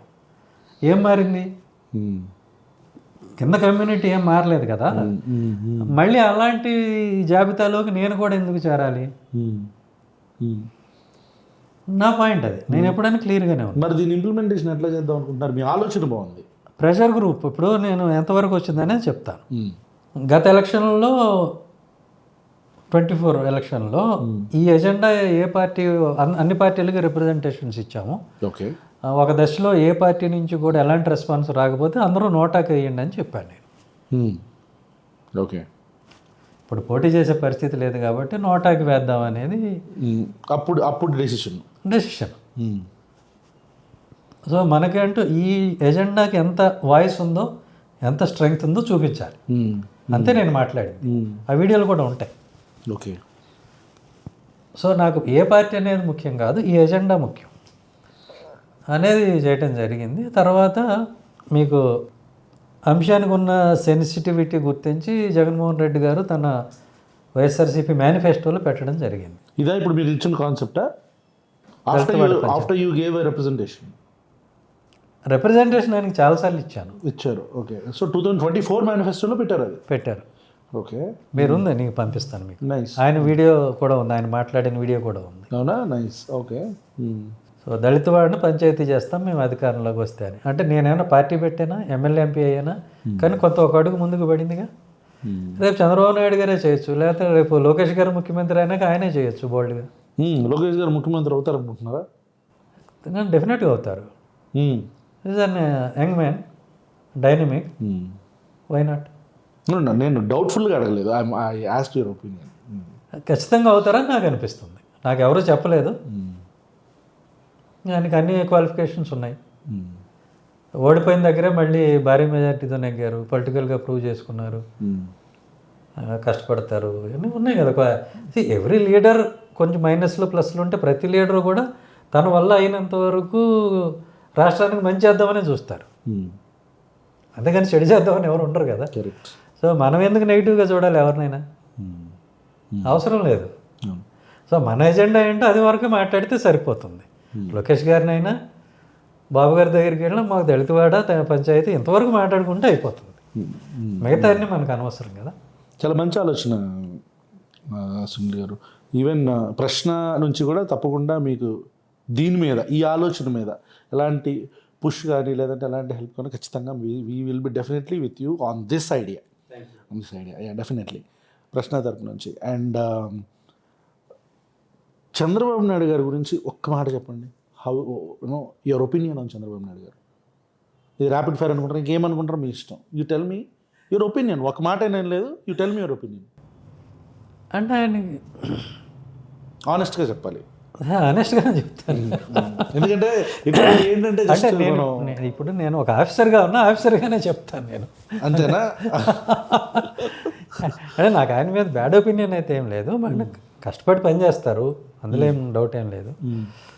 అని అంటే ఇంతకుముందు ఫేజ్లో ఉన్నప్పుడు కానీ ఎప్పుడైనా చాలా రీజనబుల్ పొలిటీషియన్, అంటే ఆఫీసర్స్ పరంగా చాలా రీజనబుల్గా ఉండే ఆయన ఆఫీసర్, పొలిటీషియన్. ఆయన ఎప్పుడు ఆఫీసర్ని ఇబ్బంది పెట్టడం ఉండదు. ఓకే. నేను 15 years ట్రావెల్లో ఇంతకుముందు అంతా చూశాను కదా. నేను జాబ్లోకి రావడం, ఆయన ముఖ్యమంత్రి రావడం ఒకేసారి జరిగినాయి. ఓకే. సో ఏదైనా లీగల్గానే పోతారు, రూల్స్ ప్రకారమే పోతారు. ఓకే, విన్నా నేను కూడా. వాట్ అబౌట్ జగన్మోహన్ రెడ్డి గారు? జగన్మోహన్ రెడ్డి గారు మీరు బయట ఏదో ప్రచారం చేస్తారు కానీ ఆయన చాలా కూల్గా ఉంటాడు, చాలా ప్రశాంతంగా ఉంటారు, నవ్వుతా మాట్లాడతారు. అభిమానులు మాత్రం మొత్తం కల్ట్ ఉంటారు. ఎవరు? ఆయన అభిమానులు కల్ట్ ఉంటారు, అంత మాసు. ఆయన ఒకరికి ఒక చరిష్మా ఉంటుంది. మేబీ వాళ్ళ నాన్నగారి వల్ల కావచ్చు, అయి ఉండొచ్చు, ఆయనకున్న క్వాలిటీస్ కావచ్చు. అంటే ఆయన అయితే నాకు మంచి గుడ్ హ్యూమన్ బీయింగ్ లాగానే అనిపిస్తారు నా అంతవరకు. అంటే I have good feeling about. Okay. నెగిటివ్గా ఇప్పుడు నాకు అనిపించలే. ఇది ఈ పని కాదు అని చెప్పినప్పుడు ఆయన ఏదో కోపట్టమో ఇరిటేట్ అవ్వటమో నేను ఎప్పుడు చూడలే. ఓకే. పక్కన ఉన్న వాళ్ళు ఏదో చేస్తూ ఉంటారులేండి అవన్నీ ఏదో, కానీ ఆయన స్వతహాగా అయితే బై నేచరు ఏమైనా అట్లాంటిది ఉంటే వెంటనే ఇమీడియట్గా ఆయన ఎక్స్ప్రెస్ చేయాలి కదా. ఆయన ఎప్పుడు అట్లా చేయలే. ఓకే. ఇది చాలా పర్సనల్ క్వశ్చన్ సార్. నాకు మీరు పవన్ కళ్యాణ్ గారిని ఎప్పుడైనా కలిసారా? చాలాసార్లు కలిసాను. కలిసారా? What you think about it? అంటే ఇప్పుడు ఇట్లానే what is your opinion on? Pawan garu కంటే ఆవేశం ఉంది, కానీ పాపం ఆయనకి చాలా ఎదురు దెబ్బలు తగిలినాయి. ఎట్లా? ఓడిపోవటం అంటే అట్లాగా. అంటే ఆయన ముందు ఒక లైన్లో వెళ్ళారు, వెళ్ళినప్పుడు ఆయన కొంచెం బ్యాక్లాష్ అయినాయి కదా. సో దాంతో ఆయన కొంత పందా మార్చుకోవాల్సిన పరిస్థితి వచ్చింది. పొలిటికల్గా అవన్నీ తప్పవు కదా. సో ఒక రకంగా ప్రజలతో కూడా తప్పే అంటారు. నేను తప్పు గొప్ప అని నేనేం చెప్పను, జరిగిన సిచ్యువేషన్ అది. బట్ ఆయన సక్సెస్ఫుల్ అయ్యారు కదా ఫైనల్గా. నేను అనే చెప్పేది ఏంటంటే, ఒక కమ్యూనిటీ మొత్తం హోల్ హార్టెడ్గా ఒక మనిషి వెనుకుంటే, ఒక లీడర్ వెనుకుంటే ఏం జరుగుతుంది అనే దానికి బెస్ట్ ఎగ్జాంపుల్ పవన్ కళ్యాణ్ గారు. కాపు సోదరులు అందరూ కూడా ఆయన వెనక నిలబడి 2024 కాపు కమ్యూనిటీ మొత్తం కూడా ర్యాలీ అయ్యారు. కరెక్ట్. చేయటం వల్ల ఆయన అట్లా అది చూసి దళితులు నేర్చుకోవాలంటాను నేను. పవన్ గారిని ఎలా కాపులు సోదరులు ఎలా నిలబెట్టారో దళితులు కూడా వాళ్ళలో ఒక లీడర్ని ఎవరినైనా నీళ్ళంటున్నా నన్ను అక్కర్లేదు, ఒక ఎజెండా నిలబెట్టుకుంటే చాలు. నాకు అక్కర్లేదు, నాకు ఎజెండా ఫుల్ఫిల్ అయితే చాలు. నాకు టికెట్ అక్కర్లేదు, పదవి అక్కర్లా. ఈ దళితవాడ పంచాయతీ అయ్యి ఎజెండా అయితే నేను మళ్ళీ అసలు ఆంధ్రప్రదేశ్ వైపు చూడను. ఓ ఓకే. నాకేం లేదు, ఇక్కడ ఉండాలి అంబిషన్ ఏం లేదు, నా ఈ ఎజెండా వరకే. After this I have no business. Community grow. మేము 2019లో ప్రశ్న తరపు నుంచి ఇట్లనే మీరు అన్న ప్రెషర్ గ్రూప్, నా ఐడియా ఆఫ్ ప్రశ్న ఈజ్ ఆల్సో ప్రెషర్ గ్రూప్. 19లో నోటాకి ప్రచారం చేశాం, కొంతమంది ఎమ్మెల్యేలను గట్టిగా హిట్ చేసాం, అప్పుడు సిట్టింగ్ ఎమ్మెల్యేలని. 24లో కూడా పనిచేసాము, 29లో కూడా దీన్ని ఇంకా నెక్స్ట్ లెవెల్కి తీసుకెళ్దామని ఆలోచన ఉంది. ఖచ్చితంగా ప్రశ్న తరపు నుంచి ఈ దళితవాడ పంచాయతీలకు సంబంధించిన కాన్సెప్ట్ ఏదైతే ఉందో దాన్ని కూడా ముందుకు తీసుకెళ్ళడానికి మేము కూడా మీకు తోడ్పడతాం అనేది మళ్ళీ చెప్తున్నాను. 2029 ఎలక్షన్స్ లోపు అయిద్దా తర్వాత ఏదో తెలియదు కానీ, but we will definitely work together for this concept, definitely. So you have anything to say Sunil Kumar garu finally to public or anyone, to ప్రశ్న? నథింగ్ అండి, హ్యాపీ సంక్రాంతి. చలో, so that's all for today's podcast. చూసారు కదా, this is an honest opinion of Sunil Kumar garu. At the same time without any cuts I'm telling you, without any script we came here, కూర్చున్నాము, మాట్లాడుకున్నాము, unfiltered. ఈ మొత్తం ఒకవేళ మీరు చూస్తుంటే this is an unfiltered podcast like our previous podcasts. Alright, so that's all. This is Ravan from Prashna. Thank you so much, sir. Thank you so much.